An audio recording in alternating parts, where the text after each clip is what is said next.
Bien, bah écoutez, bonsoir à toutes, bonsoir à tous. Merci Lilian pour ton introduction et merci à l'équipe du Bordeaux Jug pour l'organisation de cette soirée. Effectivement, j'étais venu il y a quelques années pour vous parler des nouveautés de Java 8 et les nouveautés, elles ont pas loin de 10 ans en fait, hein.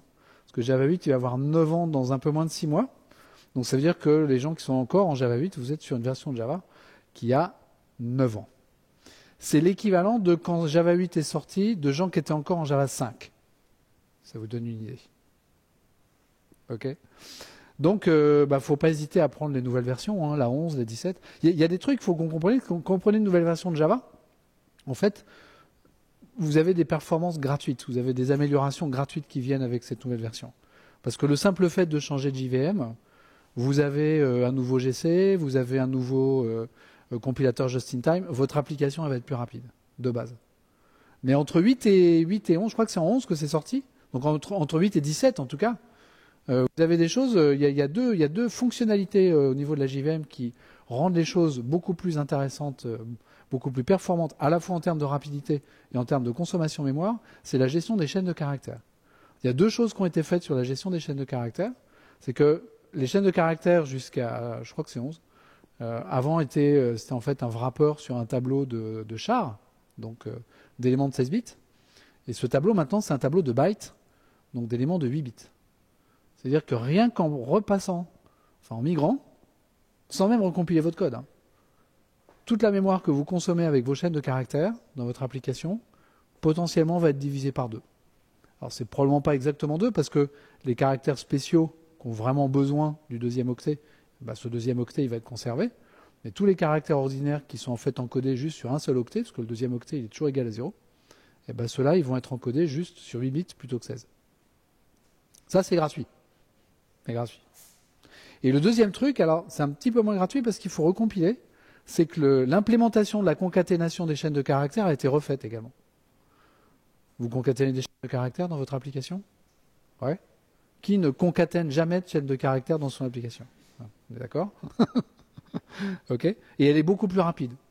Sur certains, ça a un impact sur tout le truc, hein, sur les méthodes toString, sur le formatage, sur tous ces machins-là. Sur certains types de formatage, vous pouvez gagner jusqu'à un facteur 10 avec cette nouvelle implémentation en termes de vitesse d'exécution.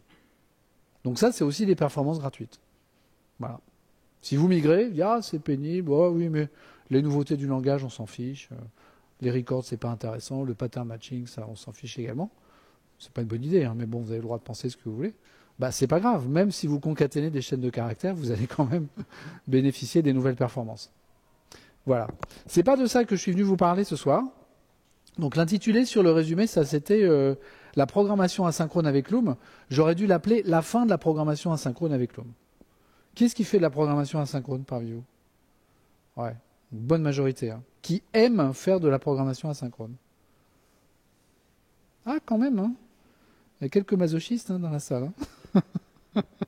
Vous savez qu'on n'est plus obligé de se mortifier en fait pour faire du codage. Vous aimez écrire des callbacks dans des callbacks et des trucs comme ça ? C'est vraiment ce que vous aimez faire ? Ouais, sérieusement ? Ah, là je vois des noms là. Là je vois des noms. Bon, on va parler de ça. Alors, les slides sont en anglais, je suis désolé. Je me suis rendu compte de ça dans le TGV en venant ce matin. Je me suis dit, mais mince, mes slides sont en anglais, je ne les ai pas traduits. Bon, tout le monde parle anglais à peu près. Ouais. Je vais traduire, hein, sinon je vais vous parler en français, vous inquiétez pas. Donc je m'appelle José Pomar, je suis toujours Java champion. Enfin, plus vraiment, parce que depuis un peu plus d'un an maintenant, depuis 1 an et demi, je travaille chez Oracle, qui m'a arraché à mon université bien-aimée, Paris 13, où j'ai passé 25 ans de ma vie quand même, de ma vie professionnelle, ce qui n'est pas rien. Bon, ça reste un peu moins de la moitié, hein, mais quand même. Et puis les autres logos, c'est les logos des Java One Rockstar. Et pendant des années, je me suis dit Java One n'existe plus. Voilà, donc des Java One Rockstar par définition, il n'y en aura plus.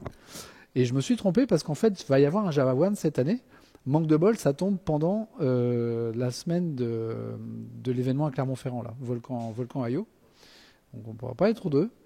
C'est dommage parce que Clermont-Ferrand de Paris, c'est plus pratique que Las Vegas, hein, d'y aller. Mais bon, je serai à Las Vegas quand même pour Java One. Donc peut-être on aura à nouveau des Java One Rockstar. En tout cas, je l'espère. Je vous ai mis quelques liens ici. Et puis je vais faire pareil que toi, Lilian. Je vais faire de la pub pour dev.java. Parce que c'est en fait le nouveau site officiel. Enfin, nouveau. Il est sorti en même temps que Java 17, donc il y a 1 an. On l'a ouvert il y a 1 an. Et c'est le nouvel endroit officiel pour la documentation à jour de Java. Il y a encore un autre endroit un peu paumé dans les sites d'Oracle. On a récupéré toute cette documentation-là, on l'a réécrite, on l'a mise à jour.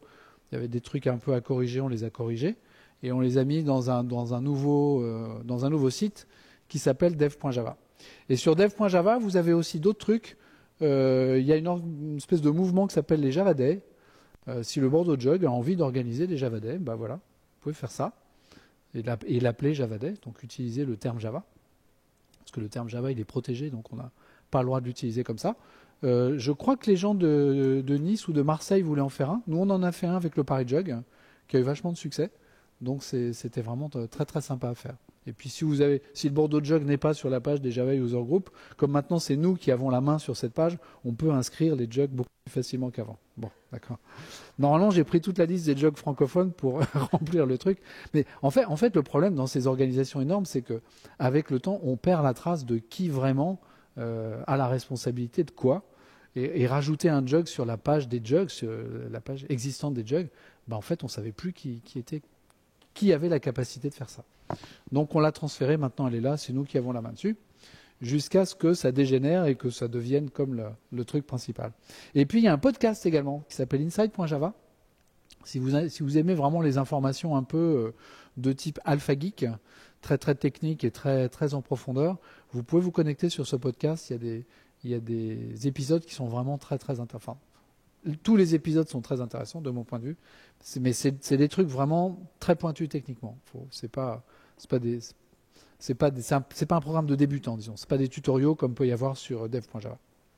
Voilà, ça c'était pour la pub. Loom, c'est le projet dont je vais vous parler ce soir, qui est le projet qui chapeaute tout ce qui est nouveau en programmation concurrente en ce moment sur la plateforme Java.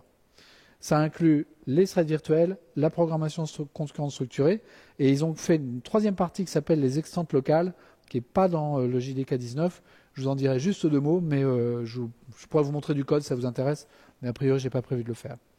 Loom, c'est une fonctionnalité qui est en mode preview.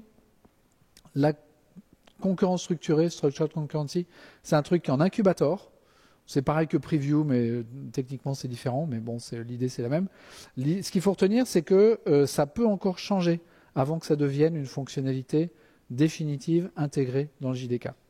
C'est dans le JDK 19. Si vous avez envie de jouer avec tout ce que je vais vous montrer, vous prenez le JDK 19, vous prenez le code que je vais vous montrer qui est sur GitHub et vous pouvez l'exécuter, etc. Mais ça reste encore quelque chose de pas définitif.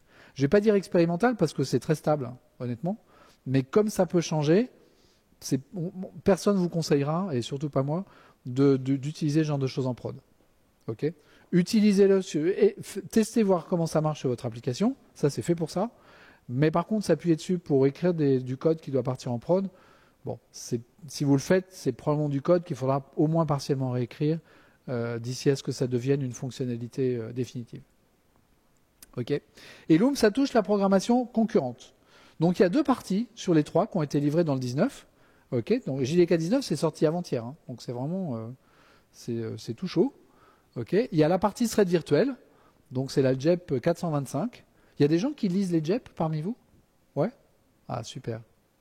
Les JEP, c'est des documents qui sont faits pour être lus et pour être lus facilement. C'est des documents qui ont un but pédagogique. Okay, c'est pas des specs les JEP, ça explique ce que font les fonctionnalités, mais c'est pas des specs. Donc c'est pas la JLS, c'est la spec de la machine Java et du langage. Non, la spec de la machine Java, c'est la JVMS justement. JLS, c'est la spec du langage Java avec les API. Ça, c'est un document à lire. Bon, c'est un peu aride. Hein. C'est pas facile. Les JEP, c'est pas du tout le cas. Donc si vous voulez vraiment savoir comment un truc fonctionne, plutôt que d'aller chercher des tutoriaux mal écrits sur le web, vous pouvez lire la JEP, il y a des exemples en général, et ça marche bien.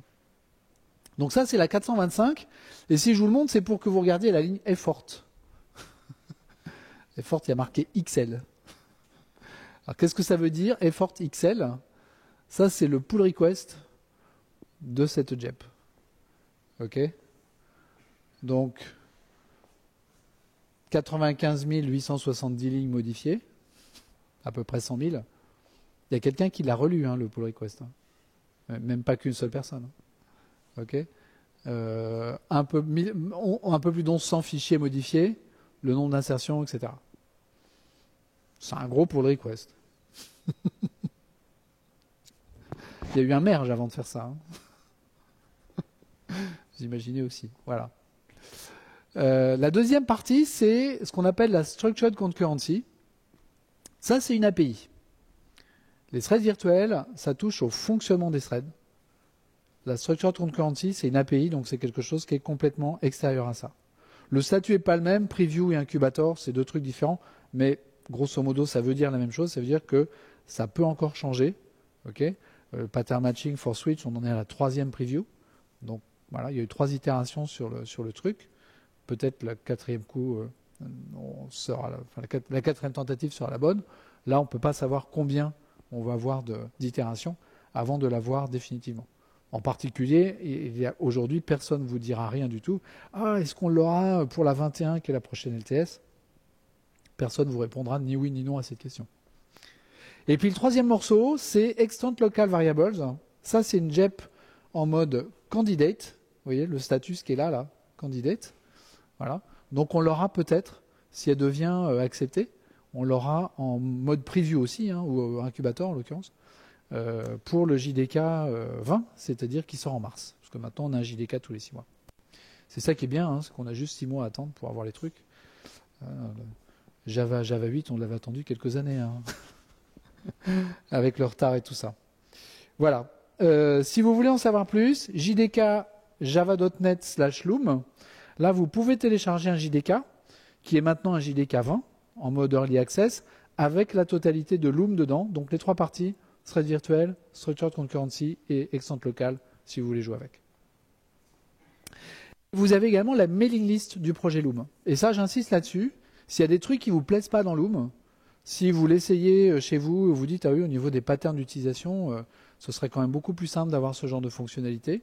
Si vous détectez des bugs avec les threads virtuels, il faut les reporter sur la mailing list. Okay, c'est vrai. Enfin, si les gens font des versions preview, c'est pour ce genre de choses.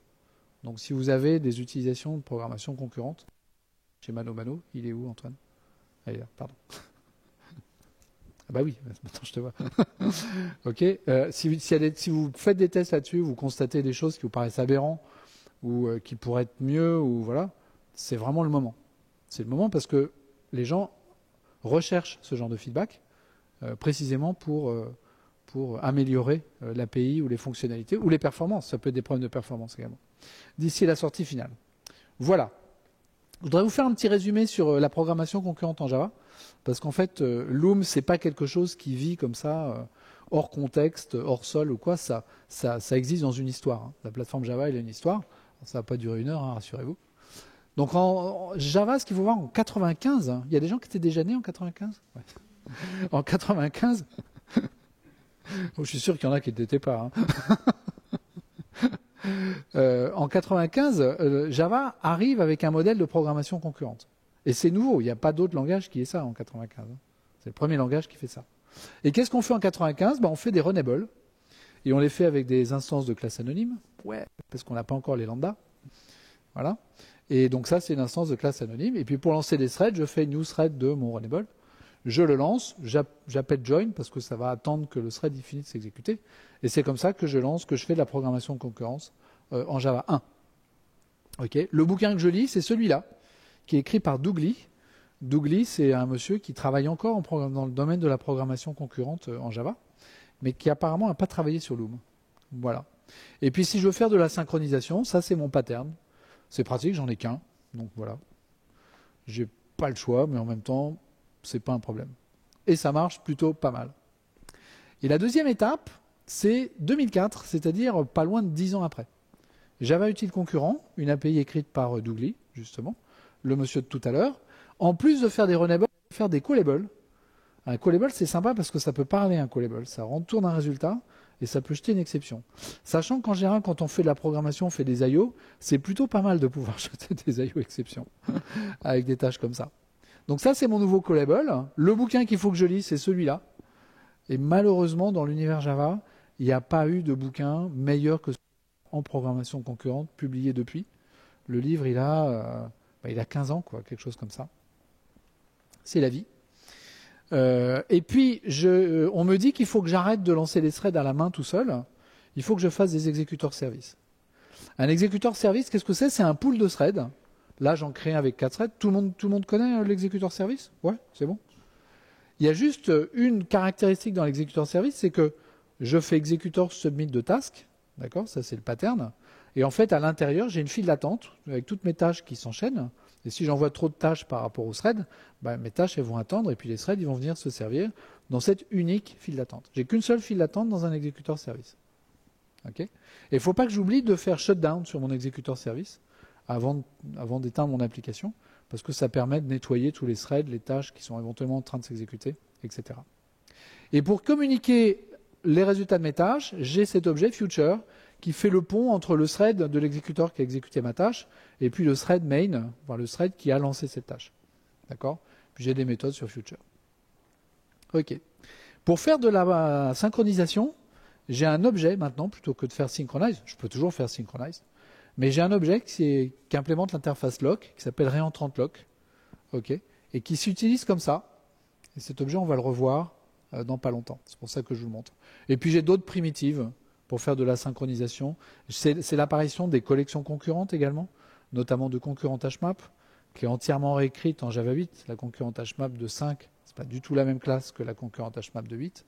Et puis j'ai des concurrentes skip list map également. Je ne sais pas si vous avez déjà joué avec ça. Des trucs assez diaboliques, etc., etc.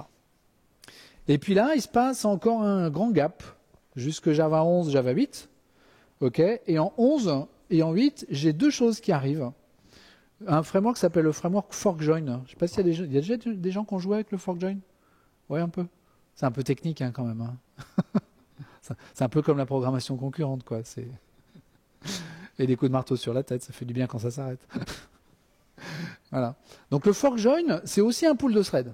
Ah dit, on a déjà un pool de threads, qui est l'exécuteur service. Le ForkJoin, il fonctionne fondamentalement différemment de l'exécuteur service. Dans l'exécuteur service, j'ai qu'une seule file d'attente pour toutes mes tâches, alors que dans le ForkJoin, j'ai une file d'attente par thread. Okay.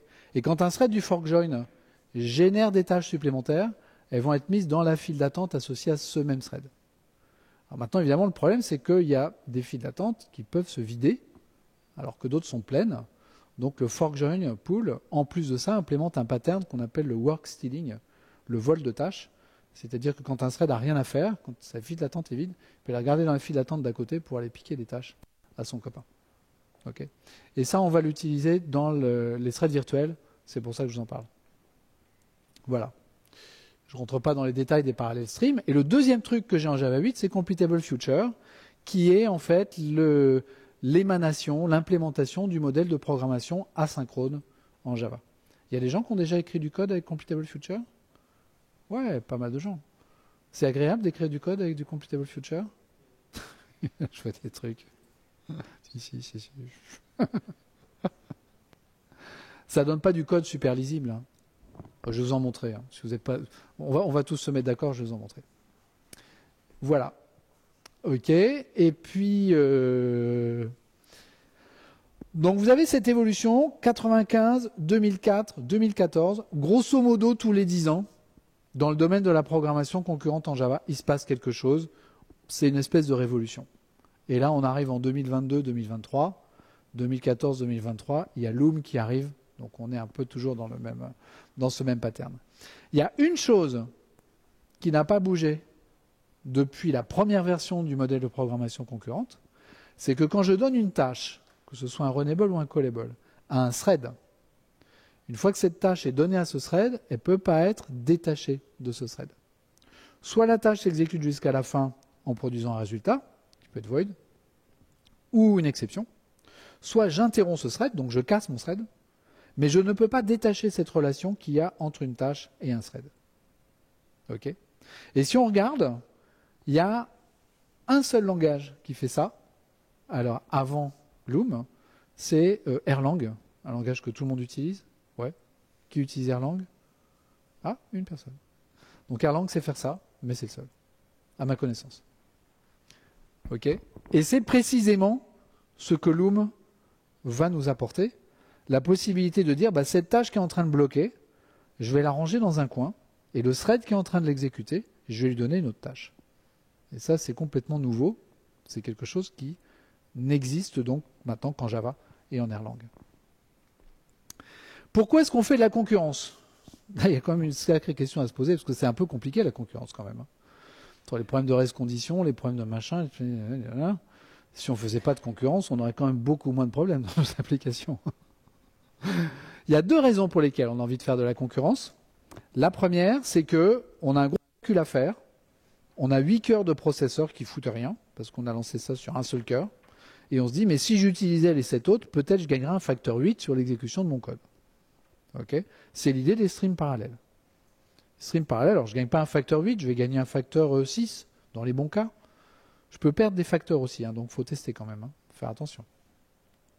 Mais ça, c'est la première raison pour laquelle je peux avoir envie de faire de la programmation concurrente. Quelles sont les questions que je me pose quand je fais du calcul parallèle construit sur du multithread? Les questions que je me pose, c'est surtout des questions algorithmiques. Si je veux faire un tri, je fais un quicksort. Là, si je veux faire un tri parallèle, je vais découper mon ensemble à trier en petits bouts. Je vais faire des quicksort et puis après, je vais faire un merge sort pour tout rassembler. Okay, c'est pour ça que je n'avais pas un facteur 8. C'est parce que à la fin, j'ai un peu de traitement à faire. Si je fais du map filter reduce, c'est pareil. Je peux faire des map filter reduce locaux. Puis après, je vais merger les résultats locaux, enfin partiels, que j'ai sur chacun de mes cœurs. Donc les problèmes que j'ai, c'est les problèmes algorithmiques. Loom ne s'adresse pas du tout à ça. Si c'est ça votre problème, c'est même pas la peine de regarder Loom. Loom, ça fait pas ça. Loom, ça s'intéresse aux gens qui font des entrées-sorties, qui ont des threads bloquants. Et c'est la deuxième raison pour laquelle je fais de la programmation concurrente. J'ai des threads qui passent leur temps à attendre le disque, le réseau, la base de données, que sais-je encore. Okay, donc plutôt que d'avoir un thread sur chaque cœur de mon processeur qui fait rien, qui attend, j'ai 8 cœurs, je vais mettre, 30 threads, 60 threads. Okay, je vais accepter d'avoir plusieurs threads par cœur, et puis ils vont s'échanger les cœurs, ils vont passer d'une zone de parking au cœur de mon processeur une fois que les données sont disponibles. D'accord ? Le modèle jusqu'en 2005, enfin au tout début des processeurs multicœurs, c'est de se dire, j'ai un client HTTP dans mon serveur web, chaque thread va gérer un client HTTP. Okay. Pareil, j'ai une transaction à faire, Java EE, ça marchait comme ça pendant des années. Je vais avoir un thread par transaction. Okay. Ça marche bien tant que j'ai pas trop de transactions ou tant que j'ai pas trop de clients HTTP. Ou dit autrement, ça limite en fait le nombre de clients HTTP que je peux gérer dans ma machine. Je peux lancer combien de threads sur une machine classiquement? Quelqu'un a une idée? Est-ce que c'est 100? Est-ce que c'est 1000? 10 000? C'est 1000? 10 000? Je t'entends pas. Ouais, Linux, c'est à peu près 1000. Si j'ai une machine un peu plus puissante, je peux en mettre un peu plus. Mais déjà à 10 000, je commence à tirer la langue. C'est pas beaucoup, finalement, 10 000. Ça fait 10 000 clients web sur un serveur. C'est pas énorme. Si je veux monter au-delà, il faut faire autre chose. Si j'analyse une requête HTTP, qu'est-ce qui se passe dans une requête HTTP? Il faut que je prépare ma requête. Donc ça, c'est du calcul en mémoire. OK. Je sais pas, je vais créer l'URL, je vais mettre de la sécurité, des choses comme ça. Ça, c'est du calcul en mémoire. Le calcul en mémoire, l'échelle de temps, c'est la nanoseconde. C'est 10 nanosecondes. Sur un processeur 1 giga, c'est 10 nanosecondes. OK. Et puis après, je vais lancer ma requête. Là, je suis sur le réseau. Là, l'échelle de temps, elle change, c'est de la milliseconde. J'ai un facteur 1 million entre millisecondes et nanosecondes. C'est beaucoup. Et puis après, j'ai ma requête, j'ai mon JSON qui arrive là, ou mon XML, je sais pas quoi, mon HTML, mon JavaScript que je vais pouvoir exécuter. Et là, je suis encore sur une échelle de temps de 10 nanosecondes. Donc ça, c'est une requête que j'envoie sur le web.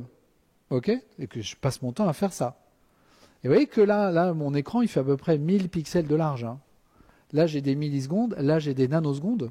Donc, la largeur du truc vert, ça devrait être non pas un pixel, parce que ça voudrait dire que ça fait un millième du truc rouge, mais comme ça fait un millionième du truc rouge, ce serait un millième de pixel. Donc, ce dessin-là, ce schéma-là, il n'est pas du tout à l'échelle. Le truc vert, il est beaucoup plus fin que ça. Essentiellement, quand je fais une requête sur HTTP, mon processeur, il fait rien. Si vous faites le calcul exact, il est en attente 99,9999, il y a 4,9% du temps. Comment est-ce que je fais? J'ai besoin de combien de threads pour avoir un processeur, un CPU, qui soit occupé, mettons, 90% du temps?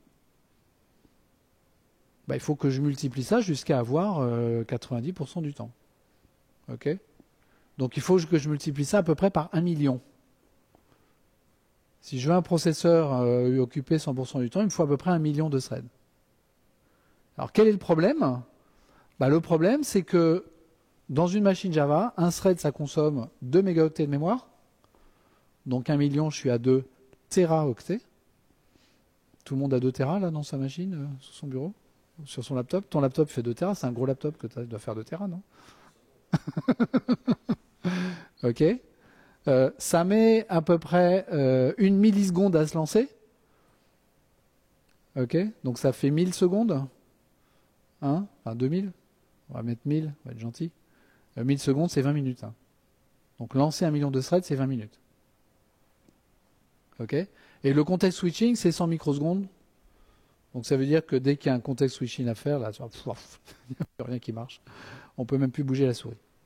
Clairement, avoir 1 million de threads plateforme sur une machine, c'est quelque chose qui est, on va dire, difficilement envisageable.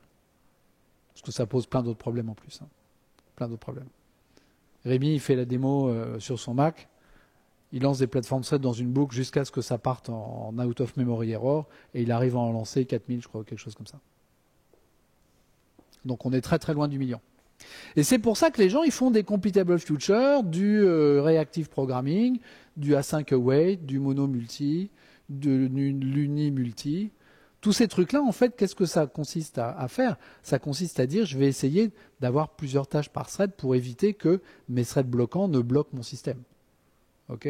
Donc je vais essayer de me tenir mon CPU occupé en divisant en fait mon processus en toutes petites tâches. Et dès que j'ai une tâche qui bloque, pof, je vire le thread, je le remplace par un autre, et je continue comme ça à utiliser mon CPU. Ça, c'est le truc qui est utilisé, c'est le cœur de la programmation asynchrone, ok? Et c'est le truc qui est utilisé depuis tout le temps. Le problème de la programmation asynchrone, et on va le voir, c'est que ça donne un code qui est super dur à lire, et super dur à écrire, qui est infernal à tester, écrire des tests unitaires sur de la programmation avec des callbacks partout, c'est abominable, et c'est surtout un code vous ne pouvez pas mettre de profiler dessus. Si vous profilez ce code-là, en fait, ce n'est pas votre code que vous profilez, c'est le framework. Si vous avez une application comme ça qui rame, qu'est-ce que vous pouvez faire? C'est super dur. Donc l'objet de Loom, c'est de revenir sur tout ça. Ok? Si je dis callback hell, ça parle à tout le monde, ça? Ouais? Si ça ne vous parle pas, vous tapez ça dans votre moteur de recherche favori et vous regardez ce que ça vous donne. Voilà. Il faut que je pense à passer les slides. Si jamais je passe pas les slides, vous me le dites. Alors, qu'est-ce que c'est que Loom? Comme vous avez vu, il y a deux parties dans Loom. Il y a une partie thread virtuelle et il y a une partie programmation concurrente structurée. Donc, on va voir les deux. Et puis, vous préférez le voir sur des slides ou sur du vrai code? Sur du code, hein? Ouais, sur du code, hein. S'il vous plaît. me laissez pas tomber. Je vais rentrer sur du code. Par contre, je vais m'asseoir parce que sinon, ça va pas être facile.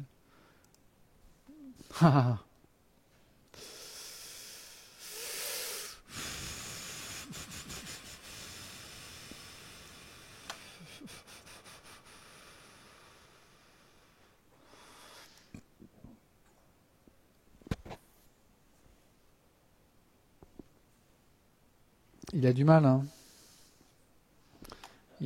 C'est bon? Ah, c'est le câble qui a du mal en fait?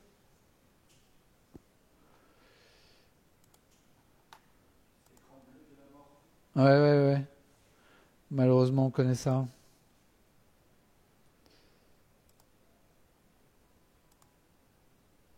Ah, purée. J'aime pas quand il fait ça. J'aime pas quand il fait ça. Je vais plutôt le mettre. Tout à l'heure, comme ça, il marchait. Ça va mieux? Allez, vas-y, fais un effort.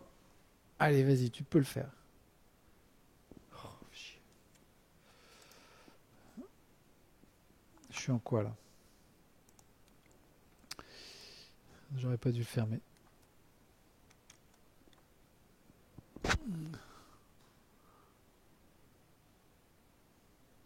Merde.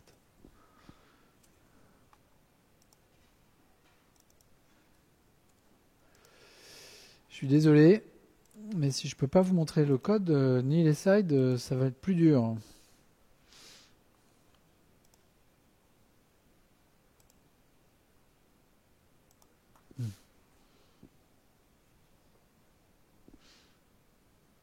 T'as rien sur ton écran de contrôle?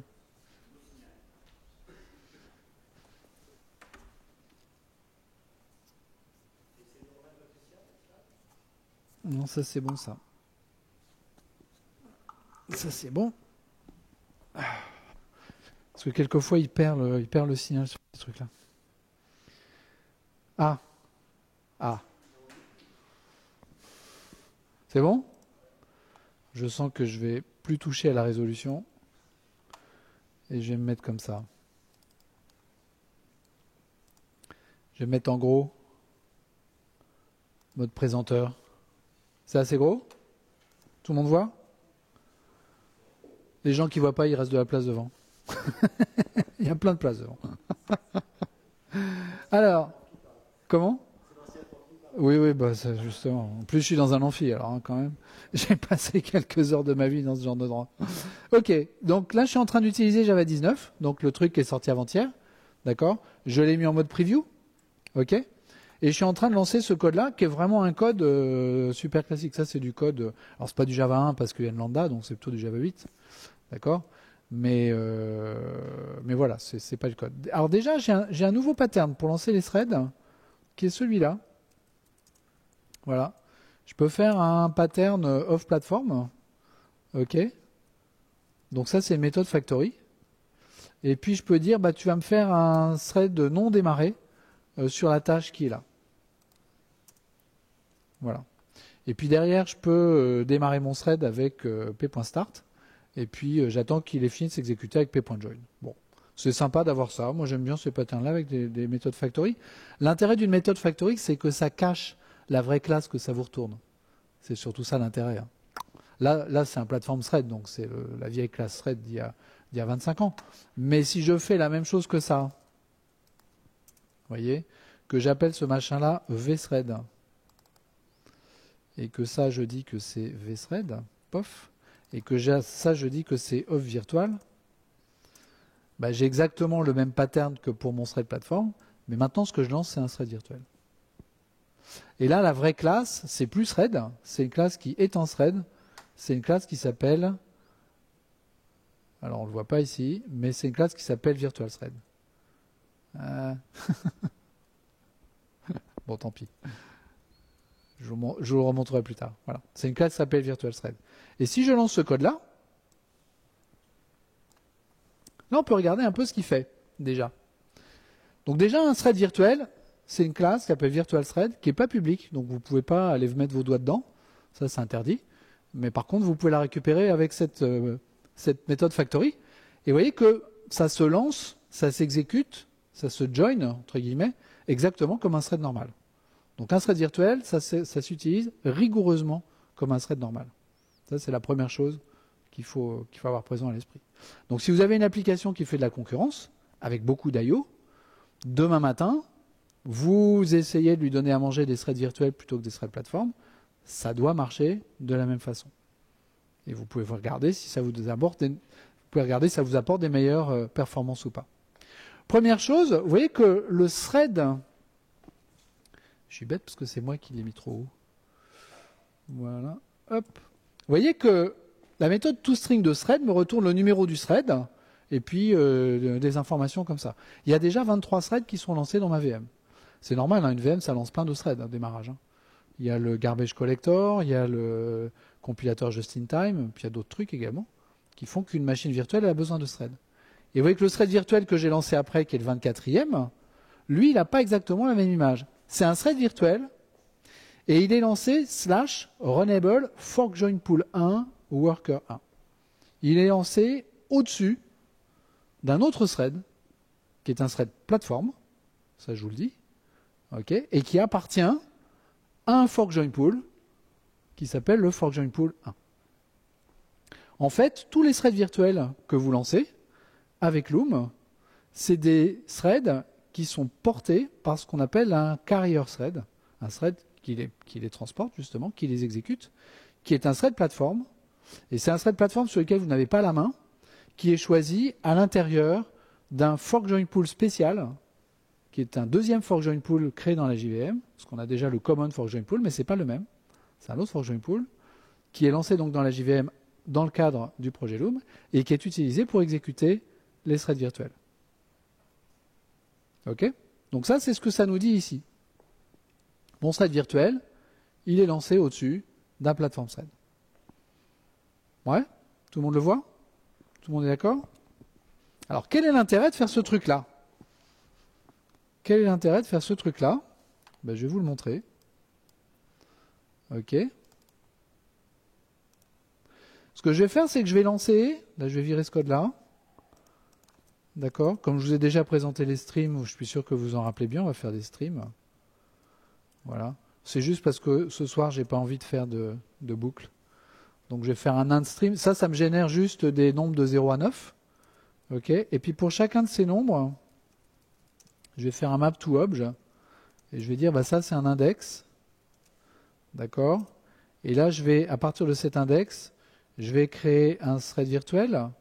Donc, thread of virtual, unstarted. Unstarted, d'accord ? Je n'ai même pas besoin de ces accolades-là, d'ailleurs. Ok, et puis je vais faire un toList. Vous savez, j'ai une méthode toList maintenant sur Stream. Vous saviez ça ? Elle n'est pas en Java 8, hein.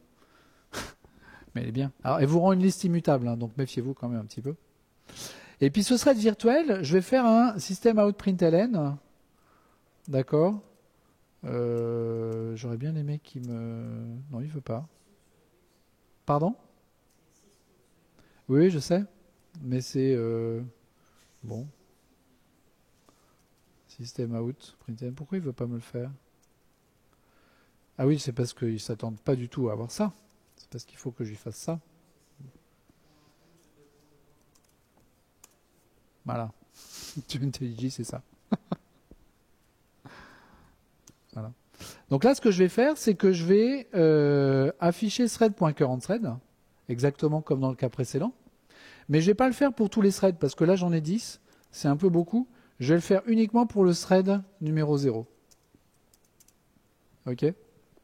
Donc pour le thread numéro 0, je vais afficher le current thread. Si je m'amuse à exécuter ce machin-là, voilà. Donc ça, je le mets dans une liste, et puis après, je prends tous les threads, je les démarre et je les arrête. Ça va juste me faire ça, c'est pas intéressant.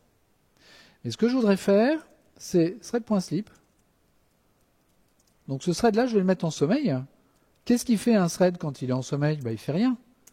Il est bloqué. Okay ? Donc là, en fait, je suis juste en train de le bloquer. Je pourrais le bloquer sur des IO, sur mon disque, sur mon réseau, sur une base de données. Là, je le bloque avec un va dormir. D'accord ? Et puis, je vais, une fois qu'il a fait ça, je vais recommencer. OK ? Donc, j'affiche ce thread, je le mets en sommeil, je l'affiche à nouveau, et puis je vais le faire encore un coup, et puis encore un coup. Voilà. Le code, ça y est, il est lisible, mais vous avez compris ce que j'ai fait. D'accord ? Donc, j'affiche le thread, le virtual thread numéro 0, je l'affiche, je fais juste ça. Vous voyez, j'ai plus la console. Je le mets en sommeil, et puis je recommence comme ça un certain nombre de fois. Et j'exécute. Et là, en tout, je suis dans un univers dans lequel j'ai 10 threads. Je vais exécuter ce machin-là. Je vais le réexécuter. Encore un coup. Qu'est-ce qui s'est passé ? Quelqu'un voit ce qui s'est passé ? Ça, c'est mon virtual thread, hein, c'est toujours le même. Numéro 23. Mais le carrier thread, là, c'est le fork join pool 1. Ça ne changera jamais parce que j'ai qu'un seul fork join pool. Mais là, première exécution, c'est worker 1. Donc ça, c'est le premier thread de mon fork join pool. Deuxième exécution, c'est worker 9. C'est pas le même carrier thread. Vous le voyez ? Troisième exécution, c'est le 3. Quatrième exécution, c'est le 7. Quand vous bloquez un thread virtuel, et qui se débloque, qui reprend la main, ben, il ne revient pas forcément sur le même carrier thread. C'est bizarre ça, non ? Vous attendiez à ça? C'est nouveau. Hein. Vous avez le droit de vous y attendre, mais c'est nouveau. Il n'empêche que c'est nouveau quand même. Je peux en mettre plus, hein, je peux en mettre 1000. Alors pas 1 moins 0, 1 underscore 0. Voilà. Tout le monde sait, hein, vous pouvez taper 1000 comme ça en Java. Hein. C'est Java 7, hein, ça. Hein. C'est vachement pratique. Hein. Eh ben ouais, c'est pareil. 1, 11, 6, 7. Donc là, je suis en train de lancer 1000 virtual threads. 1000 virtual threads, ça ne lui pose pas de problème. Vous avez vu, la machine, elle n'a pas ralenti. Hein. Et en fait, ces virtual threads, ils s'amusent à sauter d'un thread virtuel à l'autre. OK? Qu'est-ce qui se passe dans cette méthode thread.sleep? On va aller regarder. Alors déjà, vous voyez que ici, j'ai un test. Est-ce que le current thread, c'est une instance de virtual thread? Ça, c'est la classe qui fait le virtual thread. Et si ce n'est pas le cas, donc il va exécuter ce machin-là, ça c'est du JFR. Il y a des gens qui font du JFR parmi vous? Java Flight Recorder? Ouais, donc ça c'est le code JFR. Hein. Donc c'est pour t'envoyer les événements dont tu as besoin. Et puis là, il fait un sleep 0, et le sleep 0, c'est la méthode native qui est ici. Tout le monde la voit? C'est assez haut là. Peut-être le mettre plus haut. Ça c'est une méthode native, c'est une méthode en C. Ça c'est la méthode legacy sleep que vous utilisez jusqu'en 18. Ou en 8 s'il y a des gens qui font du 8 encore. OK. Et vous voyez que là, c'est plus la même chose. On fait virtual thread sleep nano. On va aller voir ça. Je suis toujours dans la classe thread hein, là. Ouais, je suis dans la classe virtual thread. OK. Là, pareil, j'ai toujours du code. Là, j'ai du code is turned down, donc ça, c'est encore du code pour Lilian. OK. On bosse pour Lilian là, ou pas. On fait 12 sleep nano. On continue. Voilà. Et là, on va faire park nano. OK. Et là, je commence à être perdu. Où est-ce que je suis? Ils n'ont pas changé le code quand même, c'est pas possible. Voilà. Et là, à l'intérieur de ce parc nano, là, je suis toujours dans Virtual Thread, toujours dans la classe Virtual Thread. Hein. Là, j'ai un truc qui s'appelle yield continuation. Et le yield continuation, il appelle cet objet magique qui s'appelle continuation.yield. Et ça, c'est le cœur de la magie de Loom. OK. Cet objet continuation, dans les versions très très anciennes de Loom, il était exposé, mais maintenant il n'est plus exposé. Comment est-ce qu'on peut jouer avec cet objet? Alors cet objet, vous n'avez pas le droit de jouer avec, c'est interdit, parce qu'il est dans un module, il est caché. D'accord. Donc il faut faire add export Java base, JDK internal, all unnamed, pour pouvoir jouer avec si vous voulez. Mais ne l'appelez pas dans votre appli, hein, c'est pas du tout une bonne idée. Il ne faut pas faire ça. Il est dans un package qui s'appelle Don't Touch or suffer eternal machin. Voilà, c'est JDK internal VM continuation. Voilà. Ça, il ne faut pas y toucher. Je vous montre juste comment il fonctionne. Cet objet continuation, il marche un petit peu comme un thread lui-même, vous voyez. Parce que je lui donne, c'est comme ça qu'il se construit, je lui donne un runnable, ça je crois que c'est un runnable, ouais c'est un runnable. Je lui donne un runnable, et donc si je fais continuation.run, bah, ça va juste exécuter ce runnable. Illegal access error, bah oui, t'as pas le droit d'y toucher à ce truc-là, mon gars. Allez, CTRL-C, tac, tac, CTRL-V, apply, OK, et réexécute-moi ça. Merci. OK, donc là, C1 me dit, bah voilà, je suis en train de m'exécuter dans le thread 1, main, machin. Et là, vous voyez, j'ai même pas créé de thread ici. Hein. Je suis dans le thread main. Hein. Je suis dans le thread main, donc j'ai même pas de multithread là. Et puis là, ce que je vais faire, c'est continuation .yield. Il faut que je lui passe l'objet scope en paramètre, donc scope. Voilà, peu importe ce qu'il fait, cet objet scope. Et puis là, je vais remettre, là, je vais mettre C2, comme ça. OK? Et je vais réexécuter ce code-là. Et là, qu'est-ce qui se passe? Vous voyez que j'ai le start qui s'affiche. Le premier, enfin start qui s'affiche, donc ça, c'est le start de la méthode main. J'appelle le run, donc j'ai C1 point qui s'affiche. Et après, j'ai plus rien qui s'affiche. Donc le yield, ça dit juste arrête de t'exécuter. OK? C'est pas vraiment un return. Quoique c'est un peu comme un return parce que si je mets un continue ici, voilà, continue, j'ai dit, continue et que j'exécute ça, pardon. Vous voyez que là, j'ai le start qui se met, c'est un machin, et puis là, j'ai continue qui se met après. Donc c'est un peu comme si j'avais une interruption de l'exécution du runnable de ma continuation en plein milieu. C'est pas vraiment un return, parce qu'après un return, vous pouvez plus mettre de code. Et là, j'en ai encore du code à exécuter. Ok ? Qu'est-ce qui se passe si je refais continuation.run après? Comment? Ouais. Exactement. Again. Là, il y a un truc carrément magique qui se passe. Donc j'ai mon start. J'exécute ma continuation, elle commence à s'exécuter. J'ai fait un appel à yield. Là, elle suspend son exécution. Je continue à exécuter le code que j'ai dans mon main. Et si j'appelle run à nouveau, là, elle reprend son exécution à l'endroit où elle s'était arrêtée. Ok ? Et puis quand elle a terminé, bah, le reste de mon code s'exécute ici. C'est exactement ce qui est fait quand il y a un appel à la méthode sleep. L'appel à la méthode sleep, il voit que bah, pendant 10 millisecondes, ce qui est énorme, hein, 10 millisecondes c'est colossal, hein, c'est des millions d'instructions. Hein. Il y a une continuation de til qui est faite, donc le thread qui exécute sleep est suspendu, d'accord. Et puis quand le timer a fini son exécution, là il y a une continuation de notre run qui est fait, et donc le thread qui exécutait ce runnable va reprendre l'exécution de ce runnable à l'endroit où ça s'était arrêté. Tout le monde le voit? Tout le monde pige ça? Comment ça marche? Là, c'est carrément magique, hein, ce machin-là. C'est un truc de folie. Hein. Ok? Donc ça veut dire, et dans le JDK, toutes les méthodes qui sont des méthodes bloquantes, tout Java NIO par exemple, si vous faites des entrées-sorties avec des fichiers, avec du réseau, n'importe quoi construit sur NIO, et normalement c'est ce que vous faites, ok? Tout NIO est construit là-dessus, dans Loom. Ça a été entièrement refactoré pour que ça fonctionne comme ça.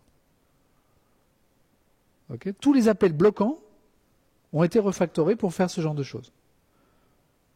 Alors, comment ça marche en interne?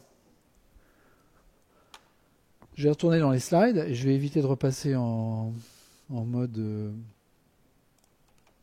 plein écran, histoire de ne pas encore perdre 3 minutes. Ok. Qu'est-ce qui se passe? Quand j'exécute du code dans un thread virtuel, mon thread virtuel, il s'exécute au-dessus d'un thread plateforme, donc un thread coûteux à lancer. Ok. Donc j'ai toute la stack, j'ai la call stack, et puis j'ai toute la pile, ce qu'on appelle la pile, c'est-à-dire toutes les variables locales, etc., qui sont dedans, associées à ce plateforme thread, et puis à partir d'un certain niveau, c'est tout ce qui est associé à ce thread virtuel. Et en fait, cet objet continuation, quand je fais yield, il va sauvegarder la partie de la stack qui est relative à ce virtual thread, il va la sauvegarder dans la heap, dans la mémoire heap. Donc il vire toute cette partie de la stack et il la met dans la heap. Okay. Ça, c'est la mémoire de ce que ce virtual thread était en train de faire, hein, que je suis en train de sauvegarder. En train de sauvegarder ailleurs. Okay. Et donc ce platform thread, du coup, il a plus son machin, maintenant il est libre pour faire autre chose. Je peux lui installer un autre thread virtuel dessus. Et quand le timer du sleep arrive à son terme, ou quand les données que j'attendais en provenance du réseau, du disque, n'importe quoi, arrivent, à ce moment-là, le continuation de run va reprendre cette stack et va la réinstaller sur un thread plateforme. D'accord? Il peut se trouver que ce thread plateforme, ça va être le même, mais il peut aussi se trouver que ce thread plateforme, ça va être un autre. Et c'est pour ça que quand on observe ce que je vous ai montré, hein, ce qu'on observe quand on regarde sur quoi s'exécute un thread virtuel, bah, tantôt il va s'exécuter sur un thread plateforme, tantôt sur un autre. Et comme par hasard, entre les deux, il y a un blocage. Ok? Ouais? Ouais. Alors c'est coûteux, rien n'est gratuit. Mais c'est beaucoup moins coûteux que de bloquer un platform thread. Et c'est ce qu'on veut. Hein. C'est à peu près 1000 fois moins coûteux que de bloquer un platform thread. Il y a un facteur 1000 entre les deux. Ce qui veut dire que si on peut lancer 1000 plateformes threads sur une machine, on doit pouvoir lancer 1000 threads virtuels. Parce qu'en plus, la consommation mémoire, c'est une petite fraction de la consommation mémoire d'un plateforme thread. Il y a une optimisation, c'est-à-dire que s'il se rend compte que le plateforme thread il travaille sur une pile qui est en fait plus petite que la pile totale, il va juste sauvegarder ce petit élément de pile. Donc en plus, il y a des optimisations derrière ça. Ça, c'est la JVM qui fait ça.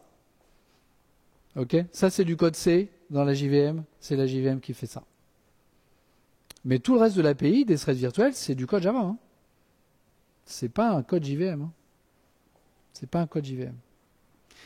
Ça a un impact sur les GC. Les garbage controllers, maintenant, il faut que les garbage collectors, pardon, maintenant, il faut qu'ils aillent voir un petit peu ce qu'il y a dans ces morceaux de piles qui se trouvent dans la heap pour voir s'il n'y a pas des pointeurs vers des trucs qu'il faut garbager. Bon, plus exactement, qu'il ne faut pas garbager. Donc Loom, ça veut dire que tous les garbage collectors ont dû être mis à jour, réécrits en partie, pour supporter cette fonctionnalité. Maintenant, peut-être que vous commencez à comprendre pourquoi ça fait 5 ans que le projet est en développement. Ok. Donc c'est ça le tour de magie. C'est cet objet continuation. Ok. Et évidemment, il marche en multithread. Là, je vous l'ai fait que dans un seul thread, mais il marche en multithread. Donc comme d'habitude, il n'y a pas de magie. Hein, c'est ça que ça veut dire, hein, tout simplement. Alors de combien de plateformes thread est-ce que j'ai besoin? On peut se poser la question parce que donc j'ai un thread virtuel. Un thread virtuel, il a besoin d'un plateforme thread pour s'exécuter. Ok.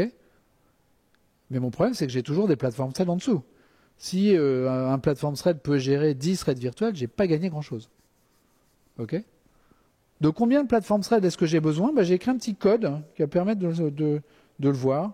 Alors j'ai écrit 2 trucs horribles là, des expressions régulières. Il y a des gens qui aiment bien les expressions régulières. Je suis sûr que c'est les mêmes que ceux qui aiment bien la programmation asynchrone. Ok. Et puis là, en fait, ce code-là, tout ce qu'il fait, c'est que il va récupérer automatiquement le nom du pool, parce que c'est une chaîne de caractères, hein, tout ce truc-là, et le nom du worker, qui est en fait le thread, le numéro de thread dans ce pool. D'accord? Ça, c'est ce qui fait ce truc-là, c'est ce que ça fait. Et vous voyez, ce code-là, c'est grosso modo le même que tout à l'heure. Hein, je crée un thread virtuel, unstarted, je lui dis de dormir 20 millisecondes, je le mets dans une liste, je récupère juste son nom, et puis après, je vais les lancer, mes threads virtuels, je vais faire un join dessus, et après, je regarde, vous voyez ici, là, je récupère le nom, là, je récupère le nom du worker, et je le mets dans un set concurrent. Ça, c'est comme ça qu'on lance. Vous savez faire avec set concurrent? C'est Java 8, hein, ce code-là. Donc, vous pouvez faire ça en Java 8. Ok. Et ça, c'est parce qu'évidemment, ça s'exécute dans 10 threads différents. Donc, il faut un set concurrent. Je le mets là-dedans et je vais voir ce que ça va me sortir. À la fin, je regarde le nombre de cœurs que j'ai sur cette machine et puis le nombre de threads de plateforme qui m'a créé pour gérer mes 10 threads virtuels. Ok. Tout le monde comprend ce que ça fait, ce machin-là? Ouais. Le code est un peu compliqué vu comme ça, mais en fait, il n'est pas très compliqué. Pour 10 threads virtuels, j'ai besoin de 4 plateformes threads. Bon, ok. Ça fait un facteur 2, quoi, grosso modo. Si j'en mets 1000, là tout à l'heure j'en avais 1000, hein, c'est ça? Alors, on va mettre 1000. J'en ai besoin d'un peu plus, manifestement. Hop là. Là, je suis sur un laptop qui a 12 cœurs. Alors, c'est 6 cœurs physiques, hein, mais 12 cœurs virtuels. J'ai qu'un seul pool et j'ai 7 plateformes thread. Bon, très bien. On essaie d'en mettre 10 000. Ah 10 000, c'est beaucoup, hein, déjà. Hein. Je planterais le Mac de Rémi si je faisais 10 000 plateformes thread sur son Mac. Ah bah, il a déjà fini. 9. C'est bien parce que j'ai 12 cœurs. Donc 9 plateformes thread, là je ralentis pas ma machine. Hein. Il me reste même 3 cœurs en spare. 100 000 ? Alors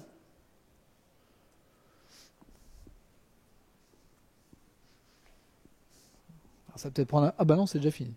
9 aussi. 100 000 threads virtuels, 9 plateformes thread. Ça va. 1 million ? Le million. Ça existe encore ce truc-là? Ça m'étonnerait. Ah, ça prend un peu plus de temps. Hein. Oh bah ça va. Hein. 1 million de threads virtuels qui font juste un slip de 20 et puis des expressions régulières horribles, ça prend 3 secondes. Hein. Je suis loin d'une milliseconde par thread. Hein, là. Loin, loin, loin de ça. Hein.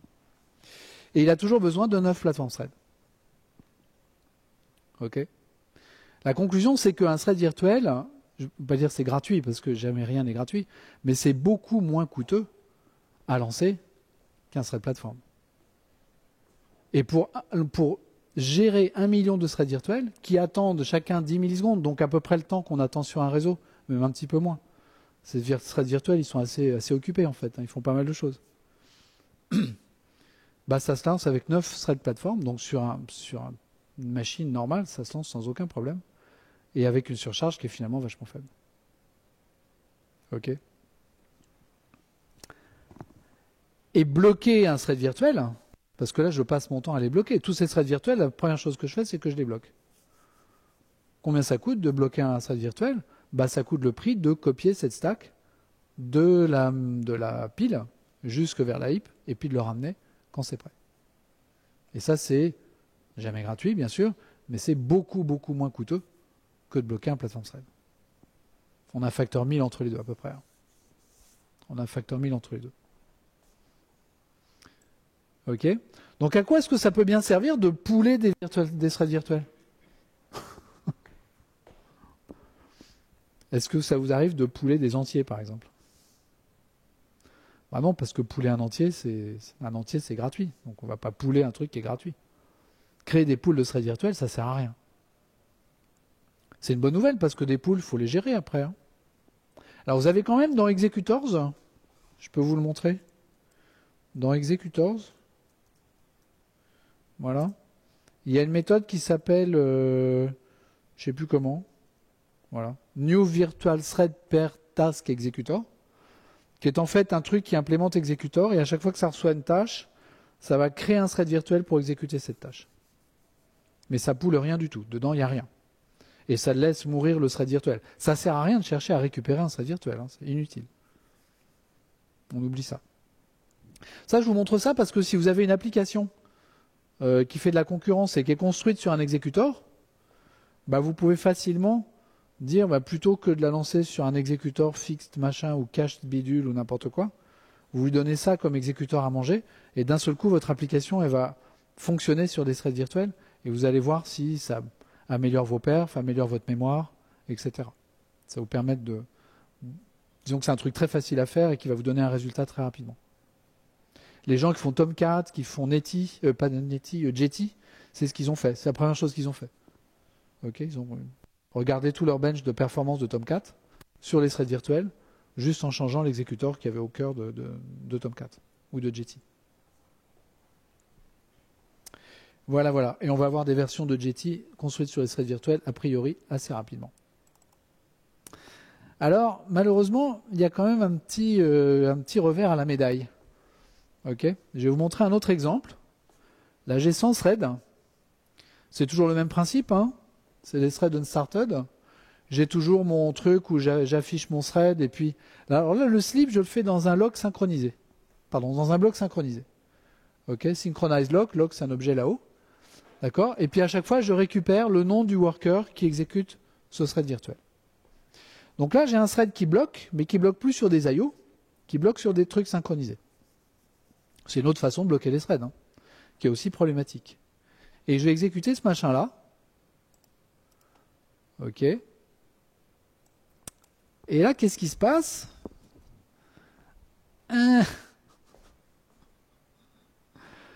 J'ai l'impression que ça bloque un petit peu le thread virtuel et le platform thread qui le fait tourner. Vous le voyez? Le truc que j'avais, mon thread virtuel qui saute d'un platform thread à l'autre, là, je ne l'ai plus. En fait, il y a un cas dans lequel j'ai un problème pour copier la heap, enfin pour copier la pile associée à ce thread virtuel, la stack, à un autre endroit dans la mémoire. Il y a des gens qui font du C parmi vous, peut-être? Personne? Ah ouais. Ah ouais, enfin, c'est vieux. Hein.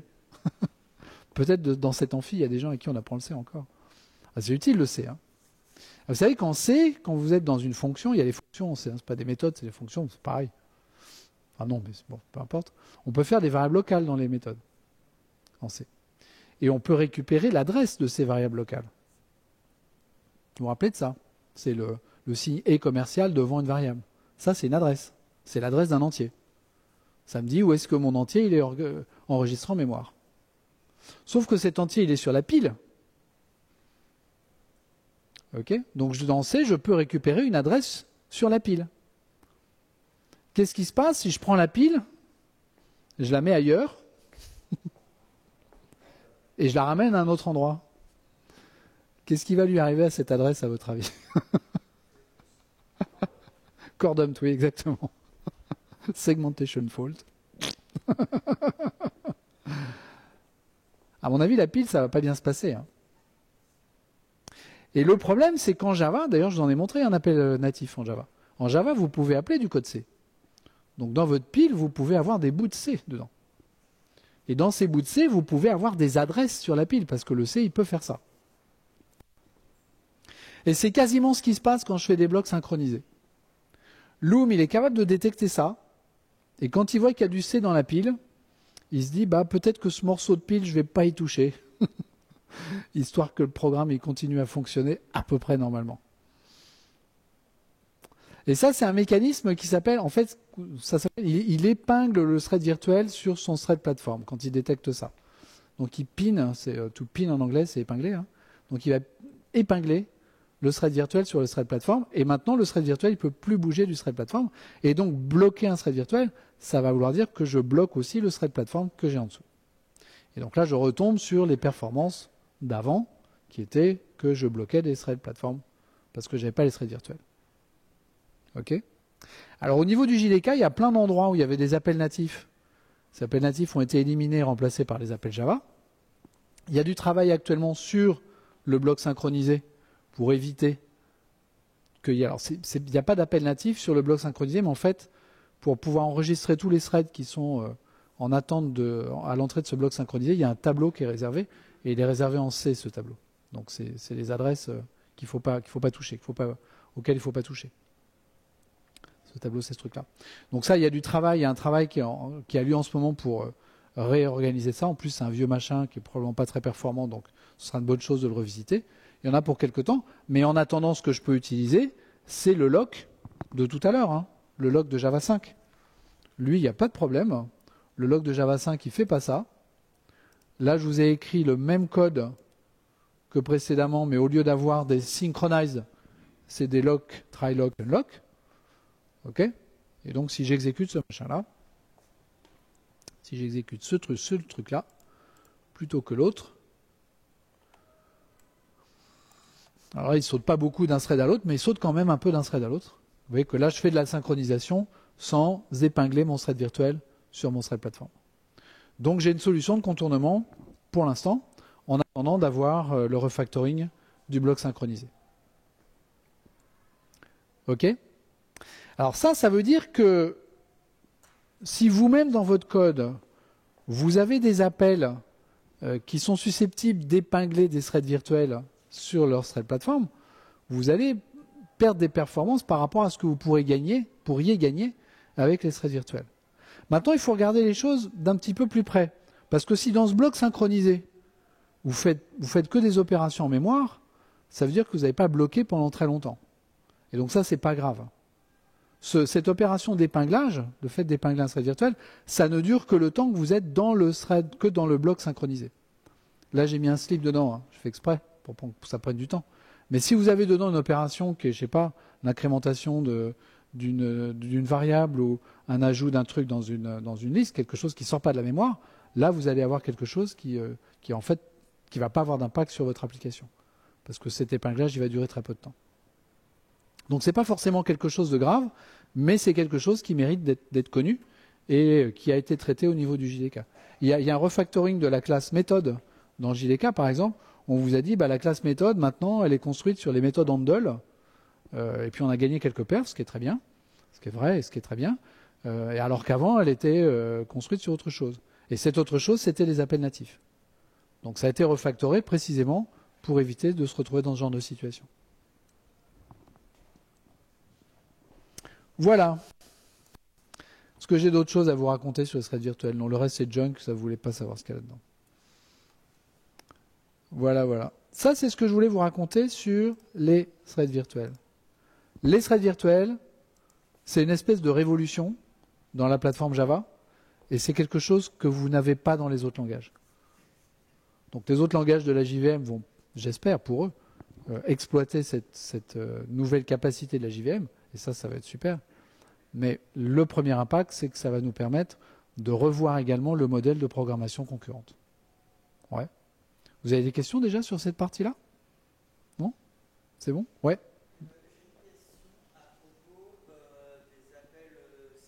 Oui. Tu peux me dire tu, hein?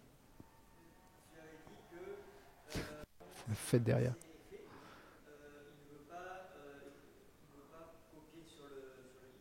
Oui.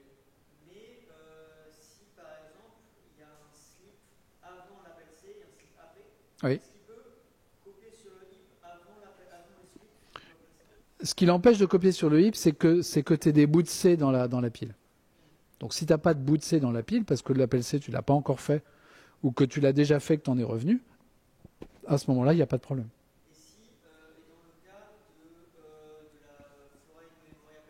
Oui.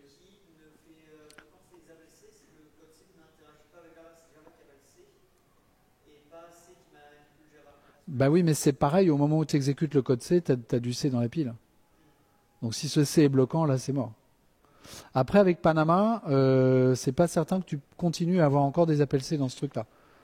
Panama, c'est pareil, c'est un projet qui est en preview depuis longtemps et qui va finir par livrer. Et là, il faudra regarder les nouvelles capacités qu'il y aura avec Panama. Ça répond qu'à moitié à ta question, hein, je sais, mais c'est un peu, on est encore au milieu du gué là sur ces trucs-là. Donc, faut voir quand ce sera terminé. Ouais. Il y avait une autre question derrière? Ouais. Ouais.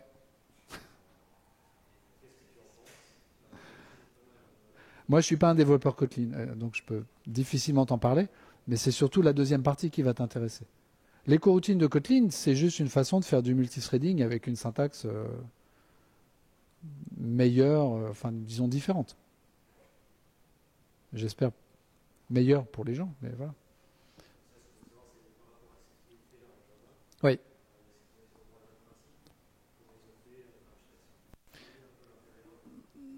Oui, je connais un peu l'intérieur. Ça n'exploite pas ça parce que les coroutines ont été faites avant ça. Donc ça ne peut pas l'exploiter. Là, il faut demander aux gens qui font Kotlin. Après, je te dis, quand tu vas voir ce qu'on fait en programmation concurrente structurée, tu te poses la question, est-ce que j'ai encore envie de faire de la programmation asynchrone avec des async await, des callbacks ou des coroutines? Oui.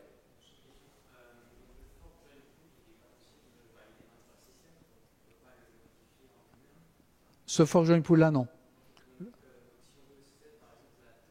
Alors, je te dis non. Si, t'as des paramètres de lancement de la JVM qui te permettent de le modifier, enfin de le paramétrer.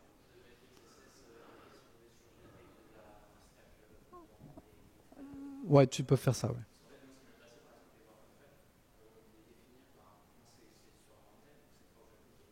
Oui.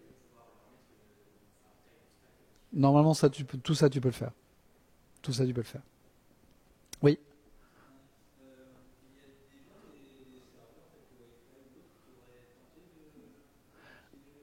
Alors absolument. Tomcat et Jetty ont déjà annoncé qu'ils étaient en train de construire des choses avec les threads virtuels. Et il y a une version de Elidon, alors c'est pas Wildfly, c'est Elidon, qui est construite sur les threads virtuels. Ouais, tout à fait.